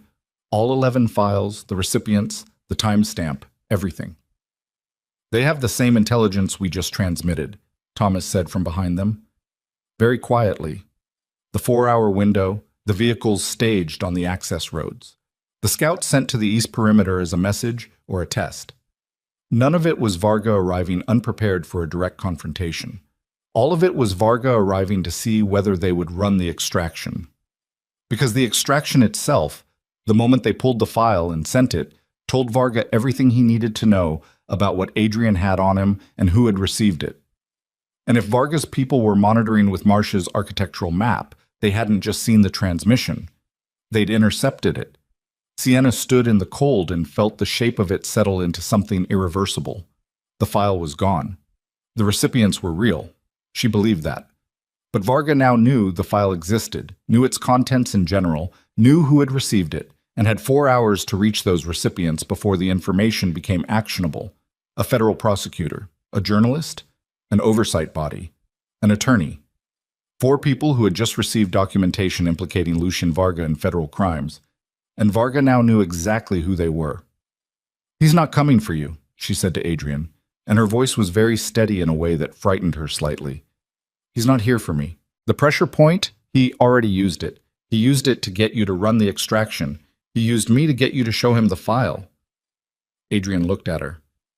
He needed to know what you had, she said. He couldn't find it from the outside, but he knew that if he threatened me, you would... She stopped, looked at him. You would deploy it. You would run the extraction. You would send it. And in doing so, Adrian said very quietly, I gave him a real-time map of everything I had, every recipient, every detail. And now those 4 people are in danger, she said. Right now, in the next 4 hours. The mountain was silent above them. The vehicles on the access roads were waiting. Inside the estate, 12 personnel held a defensive perimeter against 20 people who might or might not come through it, while the real damage happened in 4 cities to 4 people who had no idea what they'd just received and what receiving it had just made them. Adrian Castellano stood in the cold, in the dark, at the north exit of a property that had been found, with a compromised file and a compromised operative inside his organization, and a woman beside him who had just watched his entire plan collapse into exactly the outcome it was supposed to prevent. And he said nothing for 10 full seconds. Then he turned to Thomas. Get the prosecutor's office on the line. Direct. Not through channels. A pause. And find Hale. Thomas was already moving. Adrian turned to Sienna, and she saw it on his face.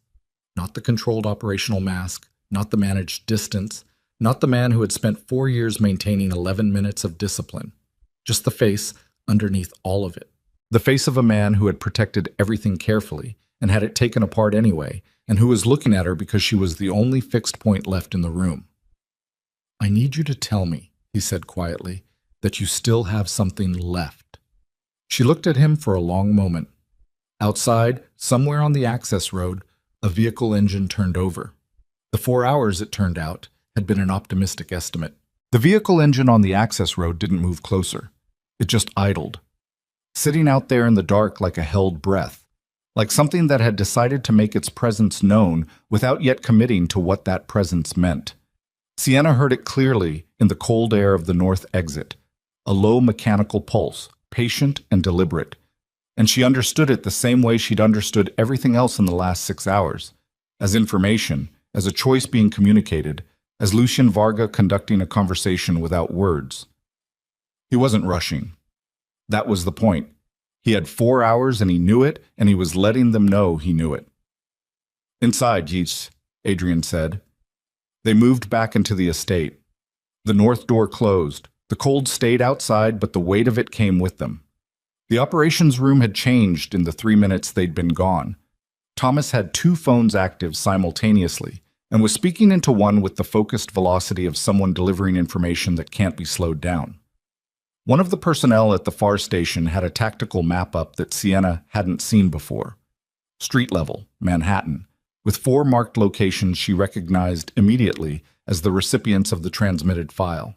The federal prosecutor's office, the publication's address, the oversight body's New York liaison office, the attorney's firm on Park Avenue. 4 locations. 4 people who had received the file in the last 22 minutes and had no idea that receiving it had put them in the same position she was in. She stood in the doorway and looked at the tactical map and felt something cold and specific move through her that was not fear exactly, but lived close to it. The feeling of watching consequences propagate outward from a single point and knowing you were the single point. Adrian moved to Thomas. Prosecutor? Line is active. Thomas handed him a phone. Assistant to the AUSA. I couldn't get direct. Adrian took the phone. This is Adrian Castellano. I need to speak with whoever in that office received an encrypted transmission in the last 30 minutes. Yes. Now. He moved to the far corner of the room, phone pressed to his ear, and Sienna watched his back, the straight line of his shoulders, the particular rigidity that meant he was operating at a level where the body stops expressing what the mind is doing. Thomas came to stand beside her, close enough to speak quietly. Hale, she said before he could. We've located his phone, Thomas said. It's been stationary at a property in Westchester for the last 4 hours. Either he's there or he left the phone there intentionally. The second one, she said. Yes, Thomas agreed. I think so too. How long has he been with Varga? Thomas was quiet for a moment. The kind of quiet that precedes an answer that's been assembled from inference rather than confirmed data. Based on the timeline of events, the Donovan deal introduction, the Marsh engagement, the property documentation access, my best estimate is between 14 and 18 months. The same window as Varga's case-building operation. The same window. Thomas looked at the tactical map. Which means Hale was either recruited before Varga began or was the catalyst that allowed Varga to begin. Either way, he has been inside Adrian's operational planning for that entire period. Sienna thought about the contingency protocol, the partial architectural map Adrian had given Hale 18 months ago. She thought about what 18 months of that access, filtered through Varga's intelligence apparatus, would have produced. Not just a map of her system, a map of everything. Every decision cycle, every security protocol, every person and pathway and structure that Adrian's organization ran on. He knows where everything is, she said. Yes. Including the secondary locations, the north vehicle route, the alternative perimeters. Thomas looked at her. We've already rerouted the vehicle plan. But the reroute is based on protocols that Hale had access to as well, she said. The pause was half a second. Yes. So we don't know what the reroute is worth. No, Thomas said. We don't. She moved to the central table and looked at the topographic display. 12 personnel markers. The 3 vehicles on the access road now showing a 4th that had appeared at the south junction in the last 7 minutes. The perimeter was being tightened incrementally, deliberately, with the patience of someone who understood that they had time on their side and that their opponent's every response was either known in advance or knowable. She had spent 11 weeks building an elegant system. Varga had spent 14 months building an elegant trap, and the most elegant part of the trap was that the system she'd built, the thing she'd been most proud of, was the mechanism that had sprung it. She was very angry. The anger was clean now, refined down to its essential structure after the complicated layers of the last few hours. It was useful anger. She knew how to use useful anger. I need access to the full system, she said to Thomas. Adrian has not the archive, the scheduling architecture itself. I need full administrative access. Thomas looked at her for a moment. Why? Because Varga's people are using Marsh's architectural map to monitor the system in real time. That means they're reading every operation that runs through it. Communication protocols, personnel movements, vehicle routing. If it touches the scheduling architecture, they see it. She looked at him steadily. Unless I change the architecture. Thomas was quiet. You built it, he said. I built it. I know every load-bearing element in it, and I know which elements can be restructured without breaking the system entirely. If I rebuild the routing logic on 3 key pathways, the external monitor, Varga's access point, wherever it is, will be reading a map that no longer matches the territory. She stopped. It will take 40 minutes. Maybe less. We may not have 40 minutes. I know. She looked at the tactical map. The south vehicle, the east perimeter where Kowalski had gone down, the idle engine on the north access road. So I'd better start. Adrian came back across the room. He lowered the phone, and his expression had shifted, not to something better, but to something more decided. The look of a man who has received information he was not glad to receive and has already integrated it and moved forward. The prosecutor's office received the file, he said. The assistant confirmed transmission receipt. The AUSA himself is not in the building at this hour. They're attempting to reach him. He stopped. I couldn't give them more than 30 seconds of context. They're going to treat it as an anonymous submission until morning unless someone escalates. The journalist, Thomas said. Same situation. Overnight skeleton crew. The editor I trust doesn't receive messages through the publication's general line. Adrian looked at the tactical map. The oversight body will have a duty officer. Thomas, already on it. The attorney is the variable. He has standing instructions, and he is personally motivated to act on them. But if Varga's people are moving to those 4 locations, they're not going to those locations, Sienna said. Both men looked at her. Think about the timeline, she said. Varga's people identified this property at 3:12. They've been staged outside for 90 minutes. They saw the extraction in real time, the transmission going out, the recipients confirmed. If they were going to move on those 4 locations, they would have moved the moment the transmission completed. They had a window before any of those offices could act on what they received. She looked at the south vehicle on the display. They didn't move. They're still here. All of them.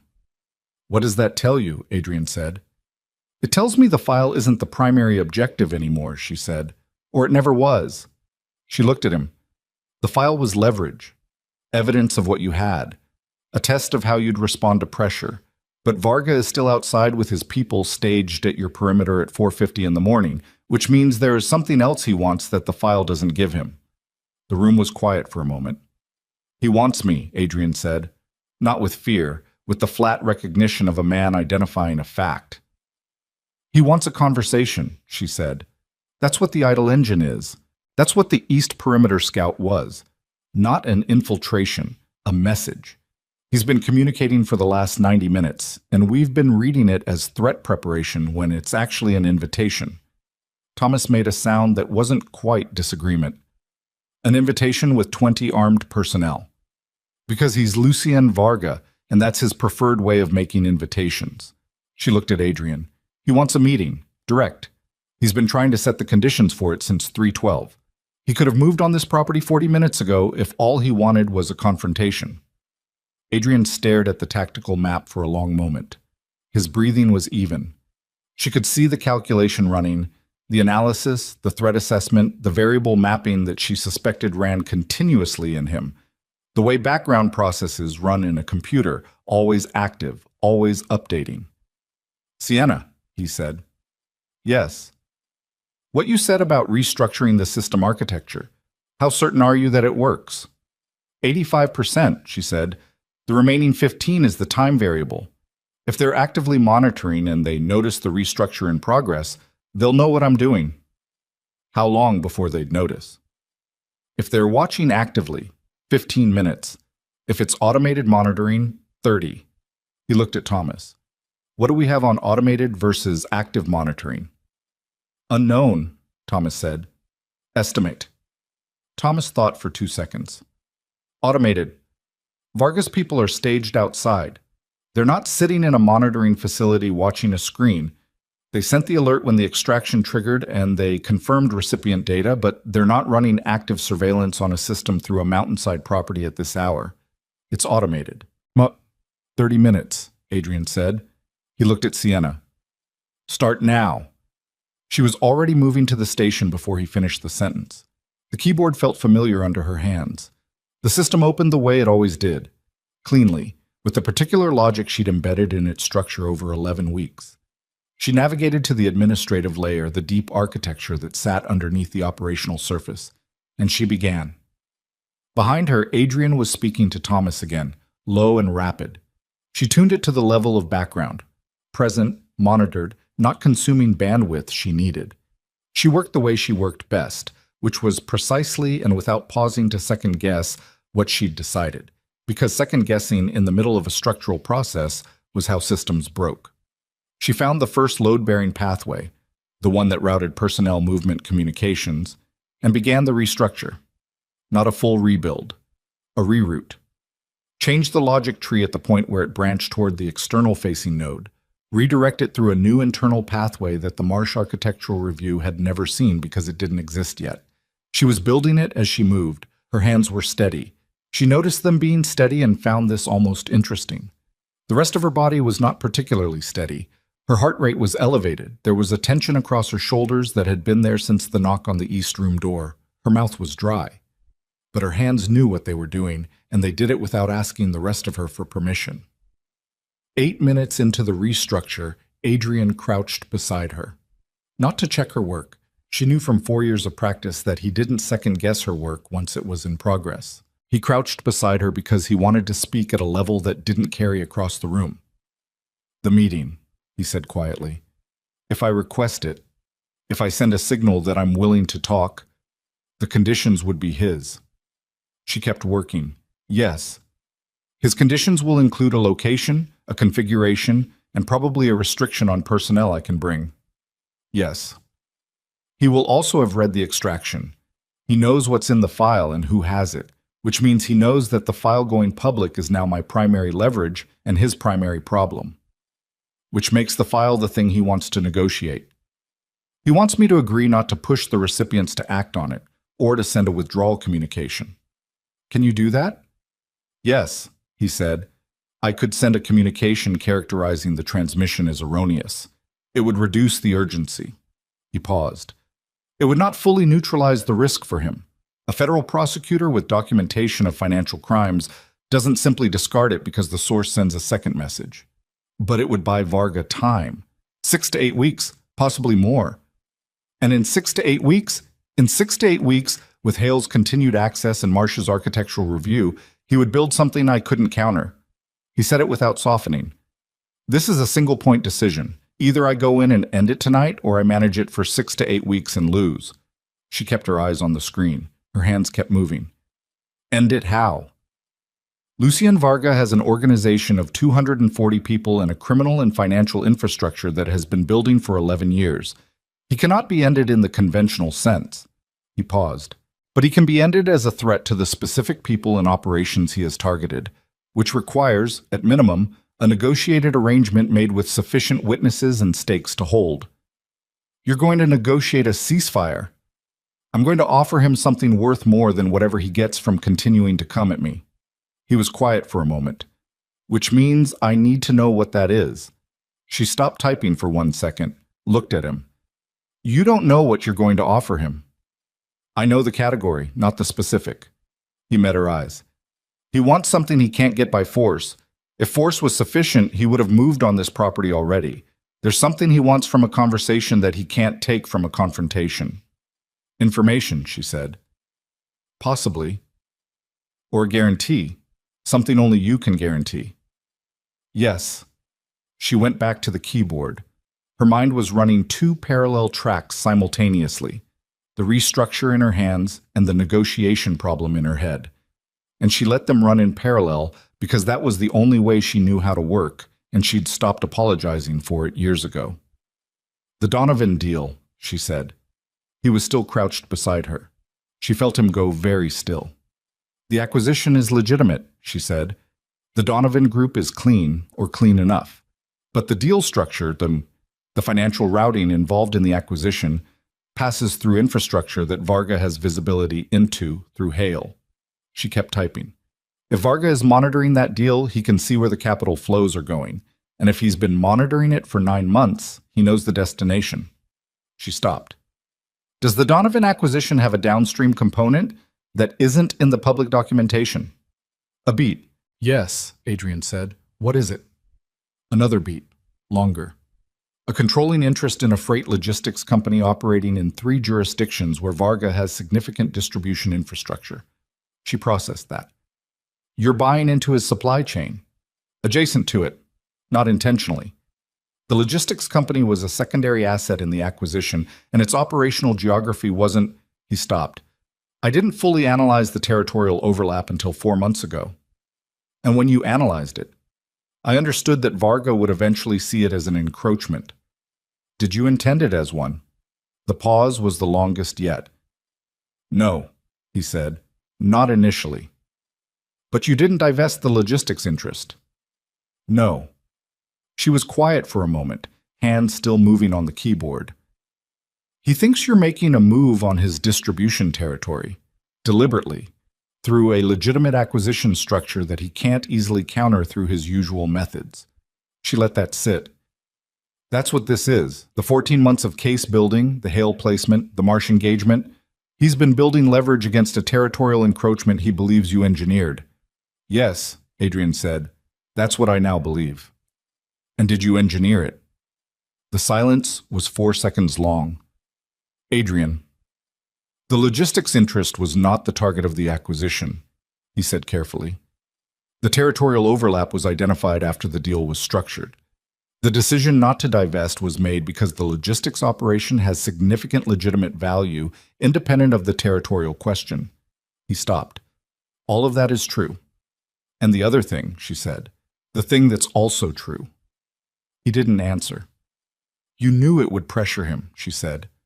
Not an accusation, just the information named. You identified the overlap 4 months ago, and you didn't divest, and you knew that eventually he would see it and feel it as pressure. I considered it, he said, a secondary outcome. A useful secondary outcome. Yes. She finished the second pathway restructure and moved to the third. Her hands hadn't stopped. So you were applying pressure to his territory through a legitimate business instrument, and he read it as a territorial move, and he began building a case against you. And in the process of building that case, he found me and used me to get you to reveal the intelligence archive, which revealed his exposure, which is now the only card you have to bring to a negotiation that you created the conditions for in the first place. That's accurate, he said. I need you to understand, she said, still typing, that when this is over, I'm going to have a great deal to say about the experience of being a secondary outcome in someone else's strategic calculation. I know, he said. I am not done being angry. I know that too. She finished the third pathway, checked the architecture. The restructure was holding. The 3 rerouted pathways now ran through internal nodes that had no external-facing access points, which meant Varga's monitoring software was reading a structure that had quietly stopped matching the territory it was supposed to map. It would take the automated system time to detect the discrepancy. Not long, but some. Done, she said. Adrian stood. Thomas. He crossed the room. Signal the North Access Road vehicle. 1 flash on the exterior lights. Standard protocol for requesting parley. Thomas looked at him for a half-second that contained an entire argument. Then he went to the panel beside the door and did it. 1 flash. Exterior north lights. Short, controlled. The room waited. 40 seconds passed. Then from the speaker on the central table, one of the exterior personnel said, North vehicle is moving, coming up the access road. Slow. Thomas looked at Adrian.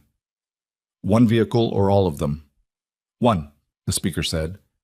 The others are stationary. He accepts the parley, Thomas said. Of course he does, Adrian said. This is what he's been waiting for. He straightened his jacket. An automatic gesture, professional reflex, the kind of thing the body does when it has been trained to certain standards, and those standards assert themselves regardless of context. He looked, in that moment, like the man Sienna had walked into a building with 4 years ago for an interview that she'd believed was for a legitimate corporate executive assistant position. Composed, contained, a man whose surface gave nothing away. She knew now what the surface was containing. I'm coming with you, she said. No. Adrian, the parley is between Varga and me, bringing you to the meeting. I'm not an asset to be protected during the negotiation, she said. I'm the reason for the negotiation. He found me. He used me. He's been tracking a system I built for 6 months through a map he got from a consultant you brought into my architecture. She held his gaze. If you're going to end this tonight, I need to be in that room. Sienna, he needs to see that I know what I built, she said. He needs to understand that I understand the full scope of the systems I've been operating inside. That's what makes me a credible part of any agreement you negotiate. Not just a variable that needs protecting, but a person who has full operational knowledge and has made a choice about what to do with it. She stopped. You need me there, not as a hostage and not as leverage, as someone who made the thing he's afraid of. The room was quiet. Thomas said nothing. He had the expression of a man who had decided this was not his argument to enter. Adrian looked at her for a long moment. The exterior north lights reflected through the far window, distant and cold, and somewhere on the access road a single vehicle was climbing toward them, with Lucien Varga or his representative or both.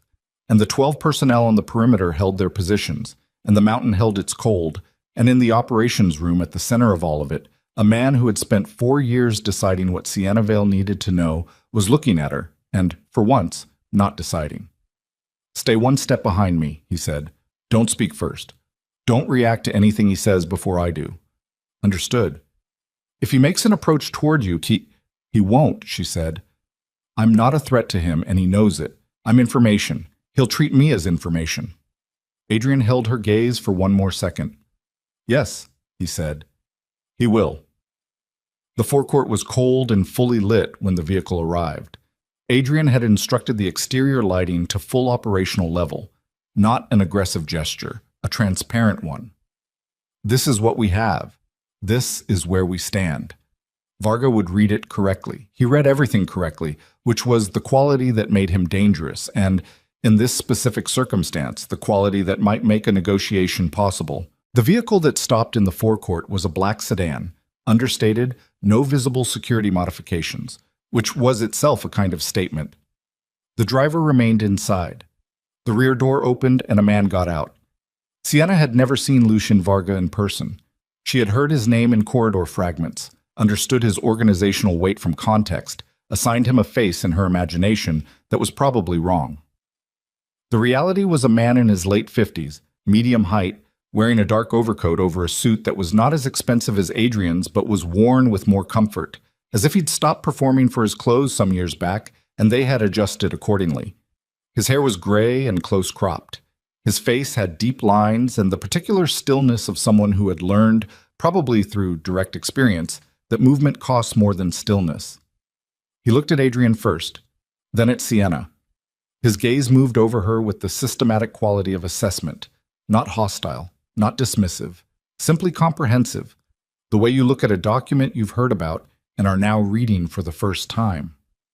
"Castellano," he said. His voice was lower than she'd imagined and had an accent she couldn't immediately place. Eastern European origin, significantly smoothed by decades of somewhere else. "Varga," Adrian said. "I wasn't expecting—" Varga looked at Sienna again. A fraction of a pause. "Her. She wanted to be here," Adrian said. Varga's expression moved in a way that might have been appreciation and might have been something more calculated. "Smart," he said, not to Adrian, to Sienna directly.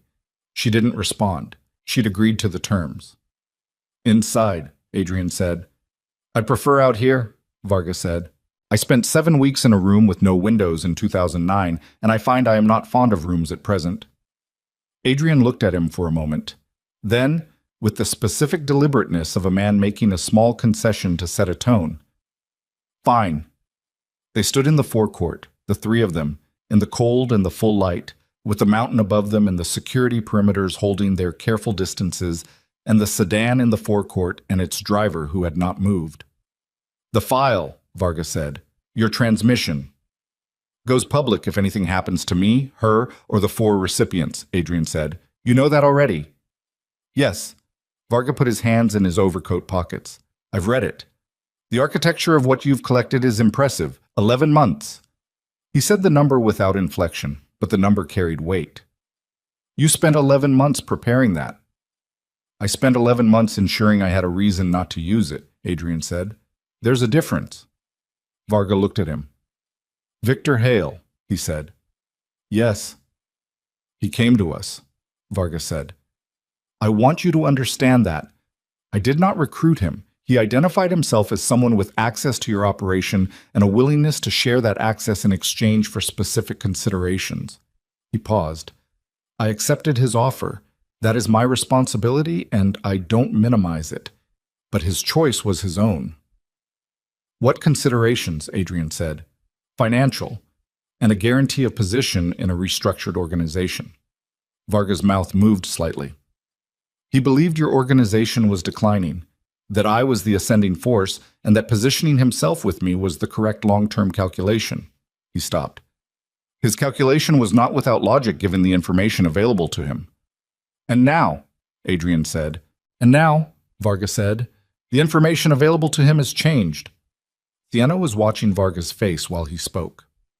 She was doing the thing she'd developed over 4 years of watching Adrian in negotiations, tracking not the words, but the architecture underneath the words, the decisions being made in real time about what to reveal and what to hold. Varga was a man who had built something large and had spent 11 years protecting it, and he was standing in a cold forecourt at 5 in the morning because something had shifted in his calculation, and he had chosen negotiation over the alternative. She thought about what Adrian had said. He wants something he can't get by force. She looked at Varga, and she understood, with the particular clarity of someone who has spent 4 years watching powerful men communicate in the space between their words, what that something was. "The logistics company," she said. Both men looked at her. She had broken the terms. She didn't care. "The freight logistics interest in the Donovan acquisition," she said, directly to Varga. "That's what this has been about. You read the acquisition as a territorial move. You responded with a 14-month intelligence operation because the legitimate structure of the deal left you no conventional recourse. She kept her eyes on him. But the interest was not a deliberate move. The territorial overlap was identified after the deal was structured. Varga looked at her for a long moment. Then he looked at Adrian. She knows the full operational scope of your business. She knows the full operational scope of everything, Adrian said. And she is here because she chose to be, Adrian said. Not because I needed her here. Because she understood the situation better than most of the people I pay to understand situations, and she decided her presence was relevant. Varga was quiet for a moment. He looked at Sienna with an expression that was recalibrating. Not the initial assessment look, something more active. The look of a man encountering a variable he had not fully accounted for. The logistics interest, he said finally, to Sienna. You said it was not a deliberate move. I said the overlap was identified after the deal was structured, she said. Those are different things. The interest itself was retained after the overlap was identified. That was a decision. Varga almost smiled. It was a small movement, the kind that costs nothing and gives nothing, the professional equivalent of a nod. Precise. I try to be. He looked at Adrian. The interest, he said. What would it take? A divestment, Adrian said. 6 months. Fair market value. Independent assessment. Structured transfer to a buyer who is not yours and not mine. And in exchange, your organization withdraws from any action against mine. Hale is handled internally. I don't want him, and I don't want the exposure of any formal proceeding. Adrian paused. And the file stays where it is. The file is already with 4 recipients, Varga said. The file is with 4 recipients who received an unsolicited encrypted transmission at 4:30 in the morning and have no immediate context for it, Adrian said. A follow-up communication characterizing the transmission as a security test, sent from the same source, verifiable, reduces the urgency significantly. Significantly, Varga repeated. Not completely. Not completely, Adrian agreed, which is the point. The file exists, the recipients exist. That doesn't change regardless of what we agree to here. You continue to have exposure, I continue to have leverage. The question is whether that state of affairs is acceptable to both of us as a long-term equilibrium. Varga looked at the mountain. The sky above it was beginning to differentiate. Not light yet, but the absence of full dark, the color of something that hadn't decided what it was going to be. Victor Hale believed you were declining, he said, not quite changing the subject. I believed him because the evidence suggested it. The Donovan acquisition looked expensive and overextended. The logistics overlap looked like a mistake. He paused. But a man who has spent 11 months building an intelligence archive of the quality I read tonight is not declining. He is waiting. Yes, Adrian said, waiting for exactly this conversation. Yes, Varga nodded, once, slowly, with the weight of a man who has run the calculation and found the number he was looking for. The divestment, 6 months. Independent assessment. He paused. I want approval rights on the buyer. No, Adrian said. Independent means independent. I'll agree to a list of excluded buyers, not yours and not mine, as I said, and a joint appointment of the assessing firm. Varga was quiet for 4 seconds. The kind of quiet that in a negotiation means the number is close enough to work with and the remaining question is whether to push. He didn't push. The personnel on your perimeter, he said. There's a man at the east wall who encountered one of mine. He's alive, Thomas said from the doorway, where he'd been standing in silence for the last 4 minutes. Varga turned to look at Thomas. Good. I want him to remain that way. My man is not authorized for a small stop. More than that. Then we have the same interest in the next 5 minutes, Thomas said. Varga turned back to Adrian. The agreement, he said. I'll need it documented. Not publicly, but documented. Thomas will draft it, Adrian said. Tonight. You'll have a copy before your vehicles leave this property. And Hale. Hale is mine, Adrian said. There was no temperature in those 3 words. No heat, no cold, just the finality of a door closing. He made his calculation. He'll live with the consequences of it. You don't need to concern yourself with how. Varga looked at him for a moment. You've never made an example of anyone. No, Adrian said. I haven't. He met Varga's eyes. But I have ensured consistently that the people who work for me understand that the cost of miscalculation is not recovered. Hale will understand that, thoroughly. Sienna stood one step behind Adrian and watched Lucien Varga look at the man she'd worked for 4 years and reach whatever conclusion he reached, and then Varga looked at her, directly, for the third time. And this time the look was different from either of the first two. Not assessment, not recalibration. Something she could only describe as acknowledgement. You built the system he used to store the file that is currently sitting in 4 inboxes, Varga said to her. Yes, she said. And you restructured it tonight. In the last, he glanced at his watch, 40 minutes.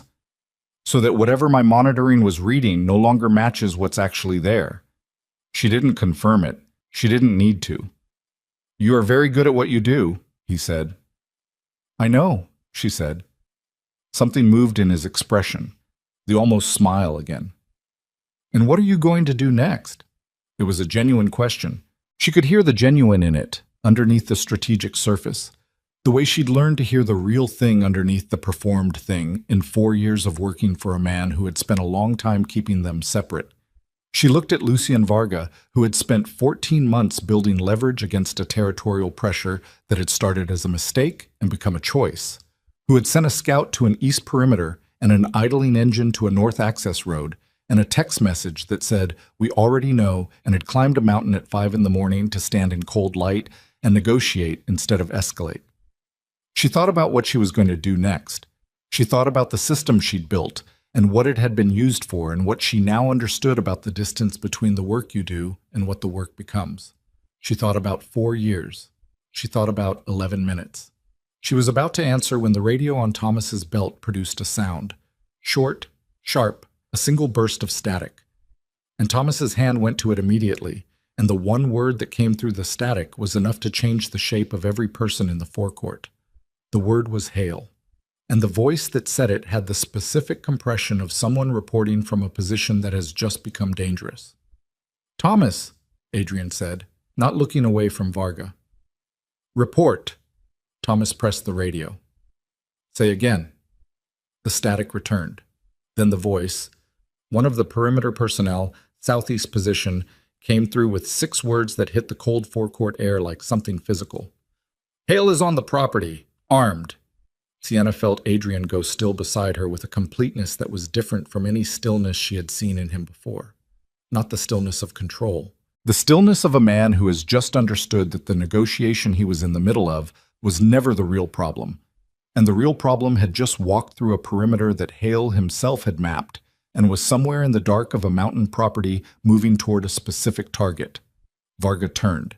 His face had shed every layer of negotiator and was showing something underneath that was genuine and unguarded. That is not mine, he said, quietly, with the particular emphasis of a man making a distinction that matters. I know, Adrian said. He looked at Thomas. Where? Southeast, moving north. Thomas was already on the radio. He's heading for the exterior lights went out. All of them. The full operational lighting that Adrian had instructed to transparency, to this is what we have, gone, instantly, leaving the forecourt lit only by the pale beginning of a sky that hadn't decided yet what it was going to be, and the sedan's headlights cutting white rectangles across the stone. In the sudden dark, Sienna heard Adrian's voice, very close to her, and it had none of the controlled evenness of everything that had come before it. Get down, he said, and his hand was on her arm, pulling, and the first shot cracked through the mountain air from somewhere southeast and took out the sedan's right headlight, and the forecourt went half dark, and somewhere in the remaining darkness, Victor Hale was moving with a map of this property in his head and a gun in his hand and 7 years of accumulated grievance driving him toward a conclusion that no negotiation on a cold forecourt had ever been going to prevent. The dark lasted 4 seconds. Then the backup lighting system activated. Amber, lower than the operational lights, enough to see by but not enough to see clearly. And in those 4 seconds, Sienna had already moved because Adrian's hand had moved her, and she was behind the front of the sedan with the stone forecourt against her back and the cold of it going through the borrowed gray clothes and her heart doing something it had not done before, which was beat so loudly she could hear it. Adrian was beside her, not crouched, on one knee, watching the southeast perimeter over the sedan's hood with the focused stillness of a man who has been in situations that involved gunfire before and has a specific relationship with that fact. His phone was in his hand. He was already texting. Varga was on the other side of the sedan. He had moved with a speed that surprised her. A man in his late 50s who had spent 11 years building an organization large enough that direct physical threat should theoretically have become someone else's problem, and who had apparently never fully trusted that. He had a phone out too, speaking into it in a language she didn't recognize, rapid and flat. His people, Adrian said quietly. Not a question. Staying on the perimeter, Varga said. I am not interested in escalating a situation I did not create. Hele created it. Yes. Varga's voice had a quality she hadn't heard in the forecourt negotiation, something stripped of the professional surface. Victor Hale is operating outside any agreement or instruction. What he is doing now is his own.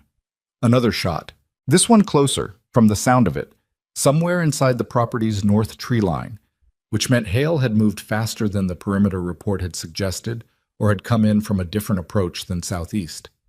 The shot hit something metal, a sound like a bell struck wrong, and then there was silence again, the specific silence that follows a shot on open terrain where everything that was moving has decided to stop. Thomas's voice came through the radio. Southeast and north confirmed. He's flanking. One shooter, moving in a pattern that suggests he knows the rotation. He designed the rotation, Adrian said. Yes. Sienna pressed her back against the stone and looked at the amber-lit forecourt and tried to build a spatial map from sound and the partial information she had. Hale had a map of this property. Hale had 7 years of organizational access, including, presumably, whatever security protocols Thomas had ever written down or discussed through channels Hale had visibility into. Hale was a man who had made a calculation and watched it fail in real time, and had arrived at the conclusion that the only remaining option was the kind of conclusion you couldn't walk back from. She understood, with a cold clarity she hadn't known she was capable of, that Hale was not here for the negotiation. He was not here to stop it, or to leverage it, or to create a new condition. He was here because a man who has bet everything on a side that has just lost doesn't have negotiating position. He has only the thing he's holding. He's going to try for Adrian, she said. Varga looked at her across the front of the sedan. Yes, he said, not me. You are relevant, Varga said. The word was precise and uncomfortable and honest. But you are not the source of his grievance. His grievance is 7 years of service to a man who, in his reading, never adequately recognized it. The logistics interest, the Donovan deal. He told us Adrian was attempting to build something that would eventually absorb or eliminate the operational infrastructure Hale had spent 7 years constructing. That Adrian's long game was consolidation. That there would eventually be no place for him in what Adrian was building. He paused. Whether that is true I cannot say, but that is what Hale believes. Sienna looked at Adrian. In the amber light, his face was not performing anything. He was looking at the north tree line, and his expression had the quality of a man accounting for something. Is it true? She said. He looked at her. Not in the way he believes it. But the organization is changing, has been changing for 3 years. The legitimate structures are being built to eventually carry the full operational weight. That process requires consolidation, yes. Reduction of certain infrastructure. He stopped. People like Hale, the people whose roles were built for the operational architecture of 10 years ago, would need to transition or leave. He found out. He would have found out eventually. I hadn't told him yet because the timeline was... He stopped himself. Looked at the tree line again. Because I kept making the decision to do it later. Because telling him later was more convenient than telling him now. Yes, he said. That's accurate. She filed that. She filed all of it. There was a body of accounting that needed to happen between them, and it was not going to happen in an amber-lit forecourt with a man in the north tree line and a Varga operative on the other side of the sedan, but she was keeping a precise record of everything that needed to be in it. Thomas's radio crackled. "He's at the northeast corner, coming along the wall." Adrian was on his feet before the report finished. "Northeast corner to the main entrance is 30 seconds at a run. Thomas, I need Reyes and Callahan at the main entrance now." "Already moving," Thomas said. "Varga." Adrian looked across the sedan. "I need your people to hold the south perimeter. Nothing moves south for the next 10 minutes. Varga looked at him for a moment. The assessment in it was quick and complete. 10 minutes, he said, and spoke into his phone. Adrian looked at Sienna. "You stay here, behind the sedan. You do not move toward the building. You do not move toward the tree line. You do not— Adrian!" She said it the way she'd said it in the bar, in the corridor, in the operations room. The way that meant I'm a person, not a logistics problem. "Go." He held her gaze for 1 second that was longer than 1 second. Then he moved. He went along the front of the building, staying close to the stone wall, moving with the specific economy of someone who had done this before, in the way that you either have or you haven't. Thomas fell into position behind him from the main entrance doorway. He'd come outside during the radio exchange without Sienna noticing, which was either impressive or a measure of how fractured her attention had been. Sienna stayed behind the sedan for approximately 45 seconds. Then she thought about what she knew and what she could do with what she knew, and she made a decision that she was aware was contrary to specific instructions and did not care. And she moved, not toward the building, not toward the tree line, toward the operations room window. Ground level, amber lit, visible from the east side of the forecourt. She moved low and fast and got to the window and looked in. The operations room was still running. 2 of the personnel had remained at their stations, either by instruction or by the specific professionalism of people who understand that a crisis in one part of the building doesn't stop being tracked in another. The topographic display was still active, and she could see it through the glass clearly enough. She could see Hale's position. One of the personnel markers on the display was moving in a way that was different from the others, faster, with a directness that the rotation patterns didn't have. It had a different color designation than the authorized personnel markers. He was inside the main entrance. He was already inside. She pressed her palm against the window glass, and the personnel inside didn't see her. Their backs were to the window, and she did the fastest calculation of her life, which was, if Hale was already inside and Adrian and Thomas were moving toward the main entrance from outside, they were going to meet him in the entry corridor, and they would not know he was already past the point they were moving toward. She had no radio. Her phone was dead. The window was, she checked, latched from inside. She moved to the north door, which was the door she'd come out of with Adrian 40 minutes ago, and she tried it, and it was unlocked because in the 4-hour scramble of the last hour and a half, the north door had been used as a primary egress, and nobody had thrown the secondary bolt. She went inside. The estate was amber lit throughout. The backup system was building wide, and she knew the layout now from one night's navigation and one morning's urgency, which was not enough and was all she had. She moved through the north corridor toward the operations room because the operations room had radio equipment, and she needed radio equipment, and that was the decision. She was 12 feet from the operations room door when she heard it. Footsteps. Not from the main entrance corridor. From the side passage that connected the main building to the east wing, a route she'd seen on the topographic display but never walked herself. The footsteps were not hurrying. They were deliberate. The footsteps of someone who knew exactly where they were going. She stopped.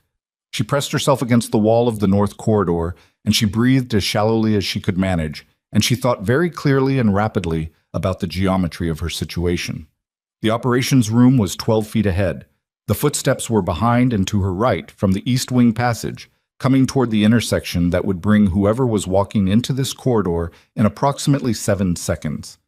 She counted. At 4 seconds she moved, forward, fast, covering the 12 feet to the operations room door, pushing through it. The 2 personnel turned from their stations and looked at her with expressions that shifted from alarm to recognition in the time it took her to close the door and get to the nearest radio panel. Hale is in the East Wing Passage, she said, coming into the North Corridor. I need Thomas on this channel right now. The nearer of the two personnel, a woman in her 30s with a close-cropped haircut and the specific composure of someone whose job involved composure, was already on the radio. Thomas. North Corridor. Subject is inside. East Wing approach. Static. 3 seconds. Then Thomas's voice, slightly compressed, from somewhere that had the acoustic quality of an exterior stone wall. Copy. Where is she? Operations room, the woman said. Lock the door, Thomas said. Do not open it until you hear my voice directly, not over radio, direct. The woman looked at Sienna. Sienna looked at the door she'd just come through. There was no lock on it. It was a push-handle door, no mechanism, the kind of interior door in a building that wasn't designed to be locked from the inside because it was supposed to be defended from the outside. There's no lock, Sienna said. The woman processed this in approximately 1 second, and then she stood up from her station and put her back against the door. Not elegant, entirely practical. Thank you, Sienna said. Don't thank me yet, the woman said. Sienna turned to the second personnel. A man, younger, who had been watching this exchange with the controlled expression of someone in a high-stakes situation who has determined that his most useful contribution is to keep running the systems he was running. The topographic display. Where is Hale now? The man looked at his screen. He stopped. A beat. North Corridor, he stopped. She looked at the door. The woman against it was 5'6" and fit, and probably well-trained, and was still a person holding a door against someone who had already fired twice tonight. He knows this room is here, Sienna said. Not to either of them specifically, just the information, named.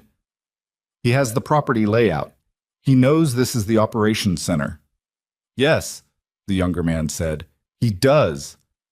Outside the door, through the stone wall, there was no sound. Nothing.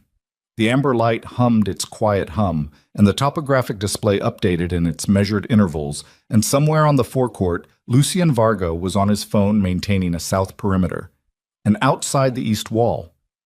Kowalski was alive. And somewhere in the building, Adrian and Thomas were moving toward a point that Hale had already passed. She picked up the radio handset, found the channel Thomas had been using. Thomas. She said it quietly and clearly. He stopped outside the operations room. North Corridor. He knows where we are. The response took 4 seconds, which was 3 seconds longer than she wanted. Copy, Thomas said. Hold position. For how long? Hold position, Sienna. She set the handset down. She looked at the door. She looked at the topographic display.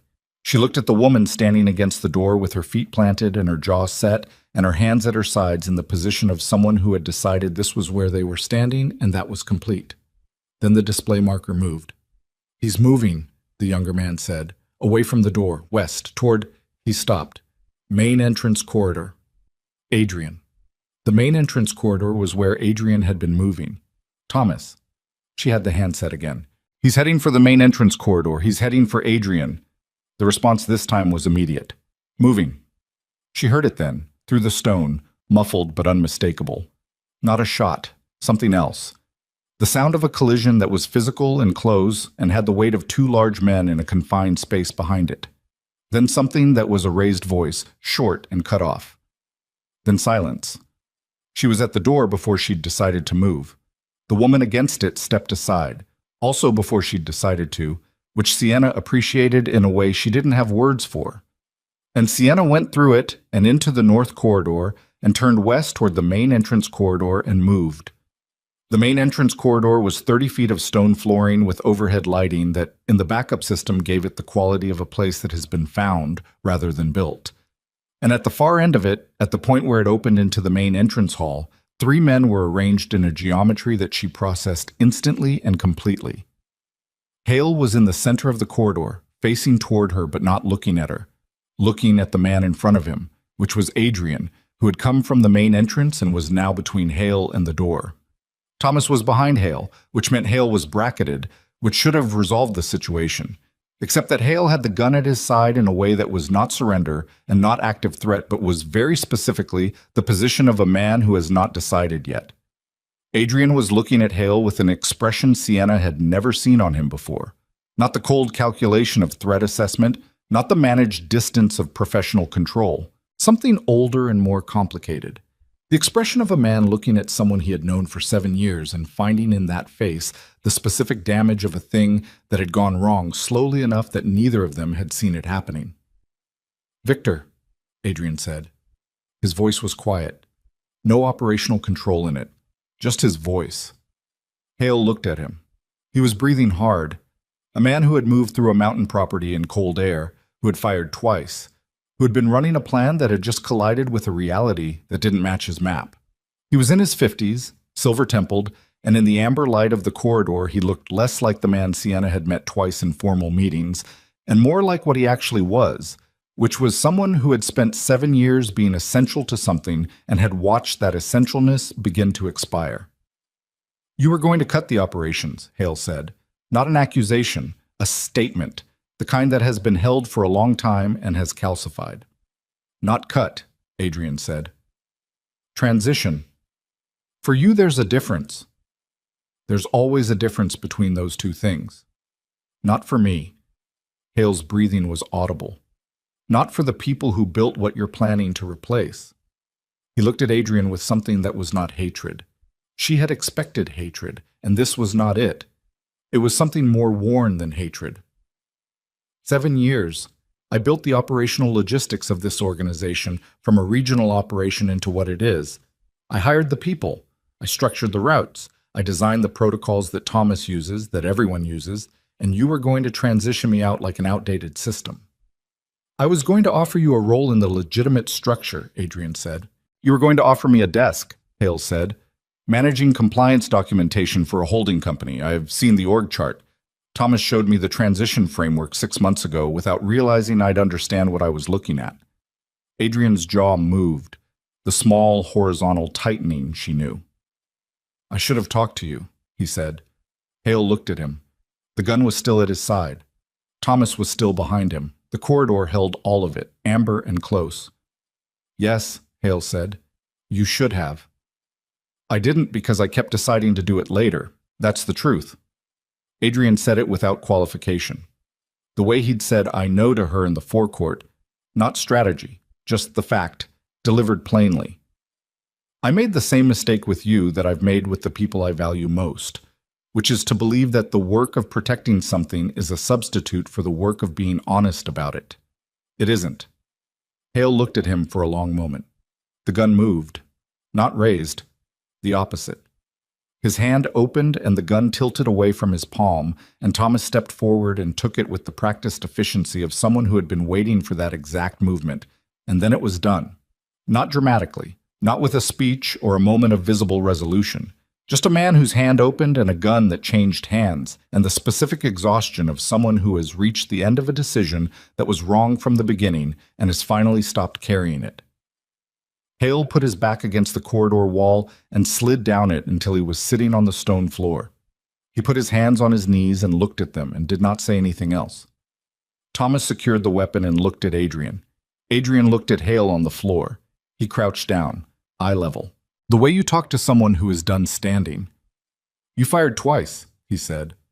"Warning shots," Hale said. To the floor. I wasn't going to." He stopped. "I don't know what I was going to do. I had a plan, and then I was here and the plan stopped making sense." "Plans generally do," Adrian said, "when you're inside them." Hale looked up. His eyes were red-rimmed in the amber light. Not from crying, from the cold and the exertion, and the specific rawness of a man who has been holding something for 14 months and has just put it down. "Varga." "He's outside. We were in the middle of an agreement when you arrived. He didn't send me. I want you to understand that." "I know. He told me." "I came because—" Hale stopped, started again. "I came because I couldn't let you make an agreement that kept you standing and me—" He stopped again. "I told myself it was tactical. It wasn't tactical." "No," Adrian said. "It wasn't." Sienna stood at the end of the corridor and watched Adrian crouch in front of Victor Hale on the stone floor. and she watched Hale on the floor, and she thought about 7 years in a desk in a compliance department and the specific cruelty of being made to feel like a system being deprecated rather than a person being managed out. And she thought about 4 years in systems built without knowing what they were for, and she thought that the things Adrian did out of strategic avoidance, the later decisions, the withheld conversations, the choices to protect by controlling instead of trust by communicating, had a body count that wasn't made of the dead. It was made of the people still standing who were shaped wrong by the experience of being protected by someone who didn't know how to do it without owning the thing he was protecting. She thought about herself. She thought about green dresses and first dates and evenings that had been supposed to prove something about independence and instead had proven something else entirely. She thought about 11 minutes. Adrian stood. He looked at Thomas. Get him inside. Get medical to look at him. A pause. And then get him a car home. His own home. Not a holding location. Thomas looked at him. Adrian? He fired 2 warning shots on a mountain property at 5 in the morning after a breakdown of professional trust that I contributed to. The exposure is mutual and the consequence is concluded. He looked at Hale on the floor. You're done, Victor. With my organization and with Varga's. That's the complete outcome. You go home and you build something else. He paused. I'll provide a transition arrangement. Financial? 6 months. Hale looked at him from the floor with an expression that was too complicated to name. Why? He said. Because you built something that mattered for 7 years, Adrian said, and because I should have said that to you 2 years ago, and I didn't. The 6 months is what the conversation should have cost me and didn't. Hale looked at the floor again. Thomas helped him up. They moved toward the main entrance, and Sienna stepped aside to let them pass, and Hale looked at her once as he went by. A brief sideways look that had something in it that she read as shame, and something underneath the shame that was almost relief. The relief of a man who has been carrying a weight he built himself and has finally been permitted to set it down. Then they were gone and the corridor was empty except for her and Adrian. He turned and looked at her. He looked at her the way he'd looked at her across the main entrance corridor from the moment she arrived. Not with the threat assessment scan, not with the operational inventory, but with the specific attention of a man for whom the sight of her standing in a corridor she'd been told not to enter was simultaneously the most frustrating and the most necessary thing in the room. I told you to stay behind the sedan, he said. You did, she agreed. You went through the north door. The topographic display showed he was already past the point you were moving toward. I needed a radio. Thomas had a radio. Thomas was outside. He looked at her for a moment longer. You ran a retrieval protocol on the estate's operations room to locate a radio. I ran a retrieval protocol on the estate's operations room to save your life, she said. The radio was the instrument. He was quiet. Thank you, he said, simply, without apparatus. She nodded once. You're welcome. Outside, the sky through the main entrance window had made its decision. It was pale and specific, the pale of earliest morning, before color has fully committed, but after dark has fully withdrawn. The mountain was visible in it, its tree line sharp against the graduated gray. Somewhere beyond the forecourt, Varga's vehicles would still be holding the south perimeter, because Varga had said 10 minutes, and Varga appeared to be a man who kept the terms of things even when the situation that generated the terms had changed shape. The agreement, Sienna said. I need to get back to the forecourt. I know, before you do... She stopped, looked at the window in the pale morning. When this is over. When you've finished with Varga and Thomas has drafted the documentation and the morning has sorted itself into whatever it becomes, I need you to hear something. He waited. The quality of his waiting had changed from any waiting she'd experienced from him before. It was not the waiting of a man managing a conversation. It was the waiting of a man who has decided to stop managing. I'm going to continue to be angry about things, she said. The systems. The surveillance architecture that was protection. The Marsh engagement that you knew about for 3 weeks. The fact that I built something for 4 years without understanding what I was building. She met his eyes. I'm not going to perform being past it because it's inconvenient or because it disrupts things. You're going to have to live with me being angry about those things for as long as I'm angry about them. Yes, he said. And in exchange for that, she said, I need you to understand something about what I'm offering. I'm not. She stopped, looked for the precise language. Precision was a habit she had, and she wasn't going to break it now. I'm not going to pretend that tonight didn't change the accounting. I know what you did before you came into that bar. I know what 11 minutes cost and what it was. I know the difference between the protection and the control, and I know they were both real, and I know which one I can work with and which one I can't accept. She stopped again. What I need from you, going forward, is the honesty, not the protection, the honesty. He looked at her. The pale morning was behind him in the window, and the amber backup lights were still running, and the corridor was stone and cold and entirely unglamorous, and none of it mattered. You'll have it, he said, both. But the honesty is not conditional. No, she said, it isn't. She moved past him toward the main entrance. He fell into step beside her, and the closeness of it, the natural, uncalculated proximity of two people walking the same direction, was different from 4 years of professional adjacency in a way that she didn't have language for yet, but recognized as significant. Outside, Varga was where they'd left him, on the forecourt beside his sedan with one working headlight, his phone in his hand and his overcoat buttoned against the morning cold. He looked at them as they came through the main entrance, at Adrian first, at the absence of crisis in his posture, and then at Sienna at his side and the specific quality of the side she was occupying, and something in his expression settled. Your man, Adrian said. Hale. Is he alive? Going home? Adrian looked at Varga steadily. As I told you, what happens to him is concluded. Varga nodded. Once. The agreement, he said. Thomas will have it ready in 30 minutes. You can wait inside if you prefer. Margaret will. I prefer the air, Varga said. He looked at the mountain, the tree line, the pale morning working its way down toward the estate. I find I have a tolerance for cold that I did not have in 2009. Thomas appeared in the main entrance behind them. Draft is started. 40 minutes. I have time, Varga said. There was a pause in the forecourt that was not uncomfortable. The specific pause of people who have been through something together that was not of their choosing and have arrived by various routes at a point past it. Varga looked at the mountain. Adrian looked at the property's damaged exterior light. Sienna looked at both of them and thought about the particular absurdity of standing on a mountain forecourt at 6 a.m, having navigated from a blind date to a ceasefire negotiation in the space of one night. The woman, Varga said, to Adrian, but with his eyes still on the mountain. Your assistant. Yes, Adrian said. She is not your assistant. Adrian was quiet for a moment. No, he said. She's not. Varga looked at Sienna then, the recalibrating look again, the one she'd first seen when she'd spoken about the logistics interest.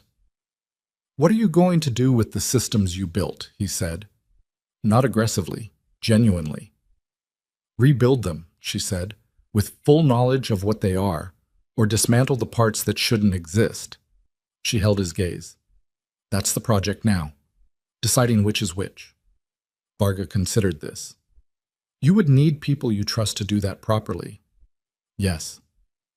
In my experience, he said carefully, the people you trust at the beginning of a project like that are not always the people who deserve to be trusted by the end of it. The process reveals things. I know, she said. That's why it has to be done. He looked at her for another moment, then looked at Adrian with the expression of a man who has arrived at a conclusion and has decided to share it as a courtesy rather than a bargaining chip. She is going to be very difficult to work with, he said. Yes, Adrian said. She always has been. Something in Varga's face finally did what it had been almost doing throughout the night. It became a genuine expression. Not the almost smile of a negotiator granting a small acknowledgement. Something actual and tired, and briefly, unexpectedly human. Good, he said. Hold on to that. 43 minutes later, Thomas produced the agreement documentation, 2 copies, simple language, the specificity of men who understood that clarity in written agreements was not a courtesy but a survival mechanism. Varga read it with the focused attention of someone who had read a great many agreements and had learned to locate the imprecision in them. He found none, which Sienna attributed to Thomas's particular talent for precise language that she had appreciated for 4 years without knowing, until this night, what it was actually in service of. They signed. Both of them. Thomas witnessed. Sienna witnessed, because she was there and because she had earned the right to be part of the record of this. Varga's vehicles withdrew from the perimeter positions at 7:14 in the morning. She watched them go from the forecourt, 5 vehicles in total, moving down the mountain access road in the early light with the orderly patience of people who are good at their work and have now been redirected. The sedan was last. Varga rode in it without looking back. She stood on the forecourt in the full morning light and breathed the mountain air and thought about Marcus Webb, who was probably at work by now in his mid-sized midtown firm, or possibly still in bed, or possibly telling someone the inexplicable story of a dinner that had ended the way it had. She thought about the cocktail bar, the gin and tonic she'd left on the table, the $40 she'd left beside it, the green dress, still at her apartment, assuming her apartment was still in the condition Thomas's team had left it. She thought about 4 years of mornings that had begun with Adrian's schedule and ended with Adrian's schedule, and contained in the middle every logistical and operational and communicative function of an empire she'd been part of without fully knowing what it was. She thought about what she'd told Varga, rebuild or dismantle, deciding which is which. Adrian came to stand beside her on the forecourt. He looked at the mountain, the full morning version of it, the tree line sharp and the stone bright, and the sky committed finally to its color, which was the pale, clear blue of high elevation and cold air. The logistics divestment, she said. Yes. 6 months, that's a process I can organize. He looked at her.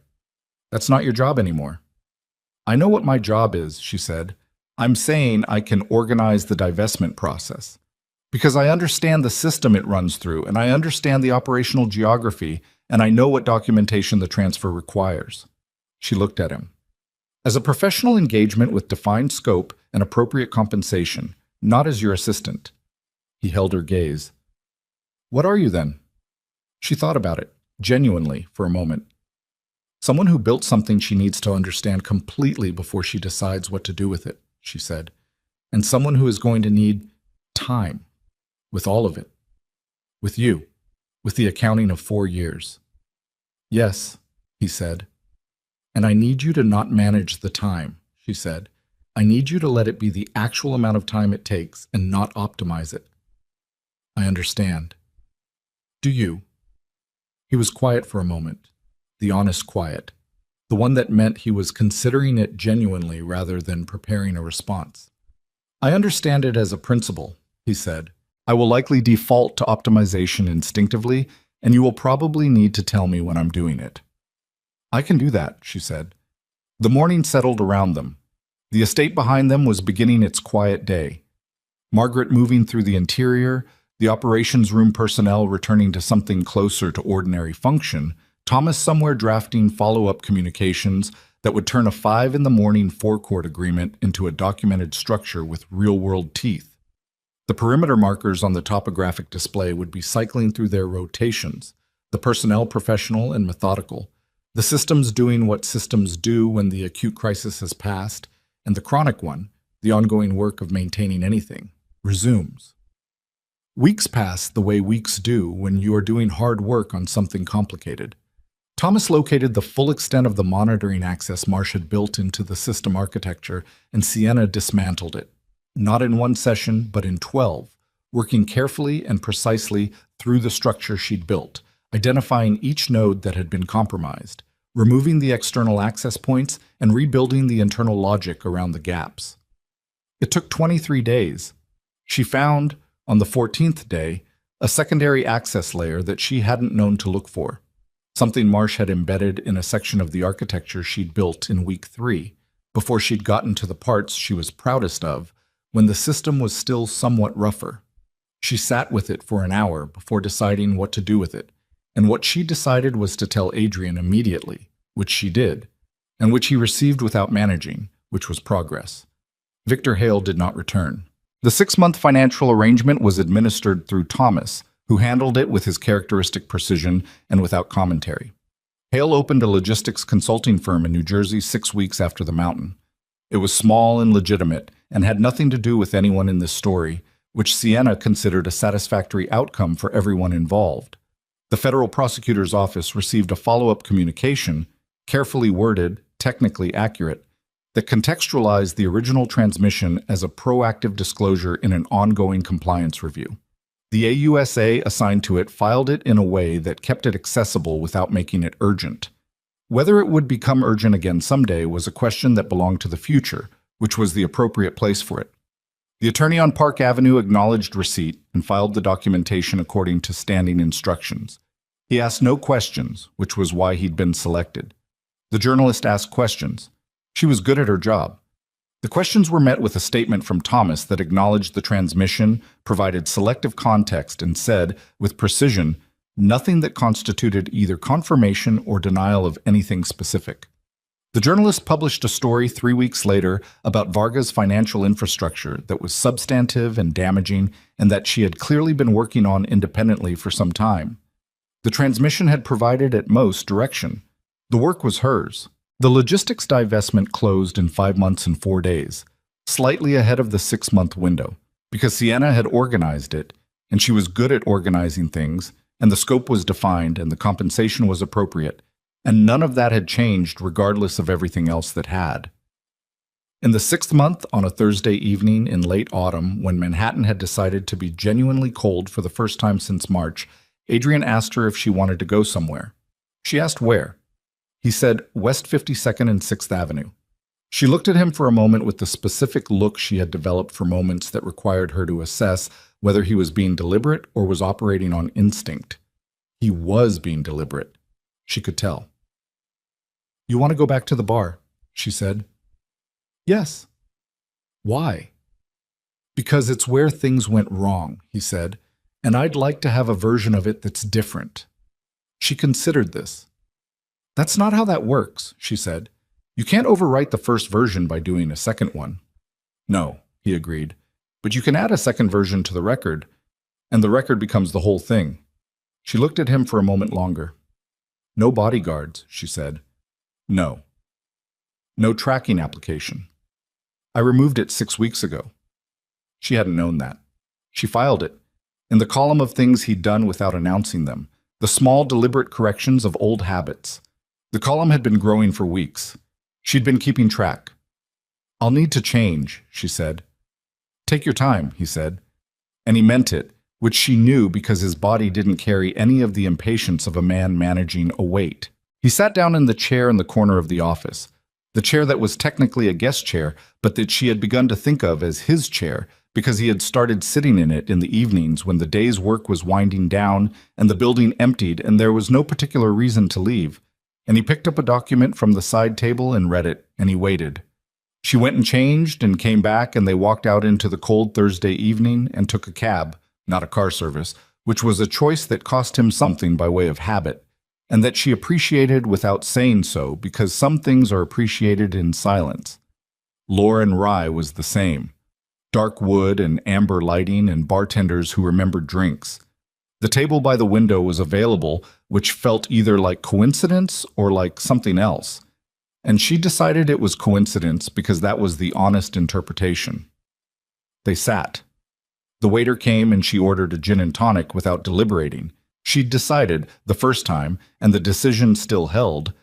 And Adrian ordered something she'd never seen him order in 4 years of coffee and water and occasional scotch at formal dinners, which was a glass of whatever the bartender recommended. And the bartender recommended a rye old-fashioned, and Adrian said fine. And she watched him receive this small relinquishment of control with the particular combination of discomfort and willingness that she had come to recognize as his version of trying. They didn't talk about any of it immediately. They talked about other things. The divestment closing, Thomas's new organizational framework, a building acquisition that was straightforward and clean and had nothing complicated inside it. The ordinary conversation of two people who work together and have built, over time, a language for the work that is also a language for the other thing, the unnamed adjacent thing that exists in the spaces between the professional. The bar was warm. The city was outside being its ordinary, relentless self. The evening had no armed security and no rival operatives and no phones with messages from people who already knew things they shouldn't and no tracking applications and no 11-minute arguments in the front seats of armored vehicles. Just the ordinary ambient weight of two people in a bar on a Thursday, with the full complexity of a particular 4 years sitting between them, not resolved. Some things don't resolve. They become part of the structure, load-bearing in their own way, but present and named, and neither of them pretending otherwise. He looked at her. The look he'd been giving her since the mountain, not the one from before, not the managed professional attention or the controlled inventory scan. The one that was just his eyes on her face, acknowledging that she was a person in the room who mattered to him and that this fact was no longer being managed. "I'm going to tell you something," he said. "And I need you to hear it as information, not as something I'm asking you to respond to." She set her drink down. "All right. When you were in that corridor," he said, "the north corridor, when Thomas told me you'd gone through the north door." He stopped. The pause was not for effect. It was for accuracy. He was finding the precise words for a thing that had happened inside him that was not an easy thing to find precise words for. "I have managed organizations and assets and people and situations for 20 years. I have been in situations that required a particular kind of sustained control to survive, and I have consistently survived them." He stopped again. "In the North Corridor last month, I spent 11 seconds unable to function." She looked at him. 11 seconds, she said. "Yes." "Like 11 minutes, she said. "Outside the bar." He looked at her steadily. "Yes, like that." She picked up her drink, held it, thought about 11 seconds. The specific weight of a man who has built his entire operational existence on the premise that control is what keeps the things he values safe, discovering for the second time in 1 month that control has a threshold, and past that threshold is something else, something older and less organized and entirely ungovernable. "I'm going to tell you something," she said, "and I need you to hear it the same way." "All right." "I wore this dress the first time because I was trying to prove something," she said. "That I had a life outside the work. That I was more than the function I'd been performing for 4 years." She looked at the window, the city moving past it, indifferent and continuous. "Tonight I wore it because I wanted to. That's the difference." She turned back to him. "That's the version of tonight I want in the record." He looked at her. The amber light of lore and rye doing what amber light does, reducing everything to its essential warmth, stripping the strategic and the managed and leaving whatever is underneath. "Then it's in the record," he said. She reached across the table, not impulsively, deliberately, the way she did everything that mattered, with the full weight of a decision made. She put her hand over his on the table and felt him go still under it, in a way that was different from every other stillness she'd witnessed. Not the stillness of control, but the stillness of something received, something let in. Outside, Manhattan continued at its usual velocity, building and unbuilding itself in the cold, pressing forward, looking nowhere back. Inside Lore and Rye, at a table by the window, 2 people sat with their hands together on the table and the full, complicated, true record of 4 years between them, and neither of them looked away, and neither of them pretended the record was simpler than it was. And the evening held them in its ordinary amber warmth without asking anything of them except to be exactly where they were, which, after everything, was enough, which, after everything, was the whole thing.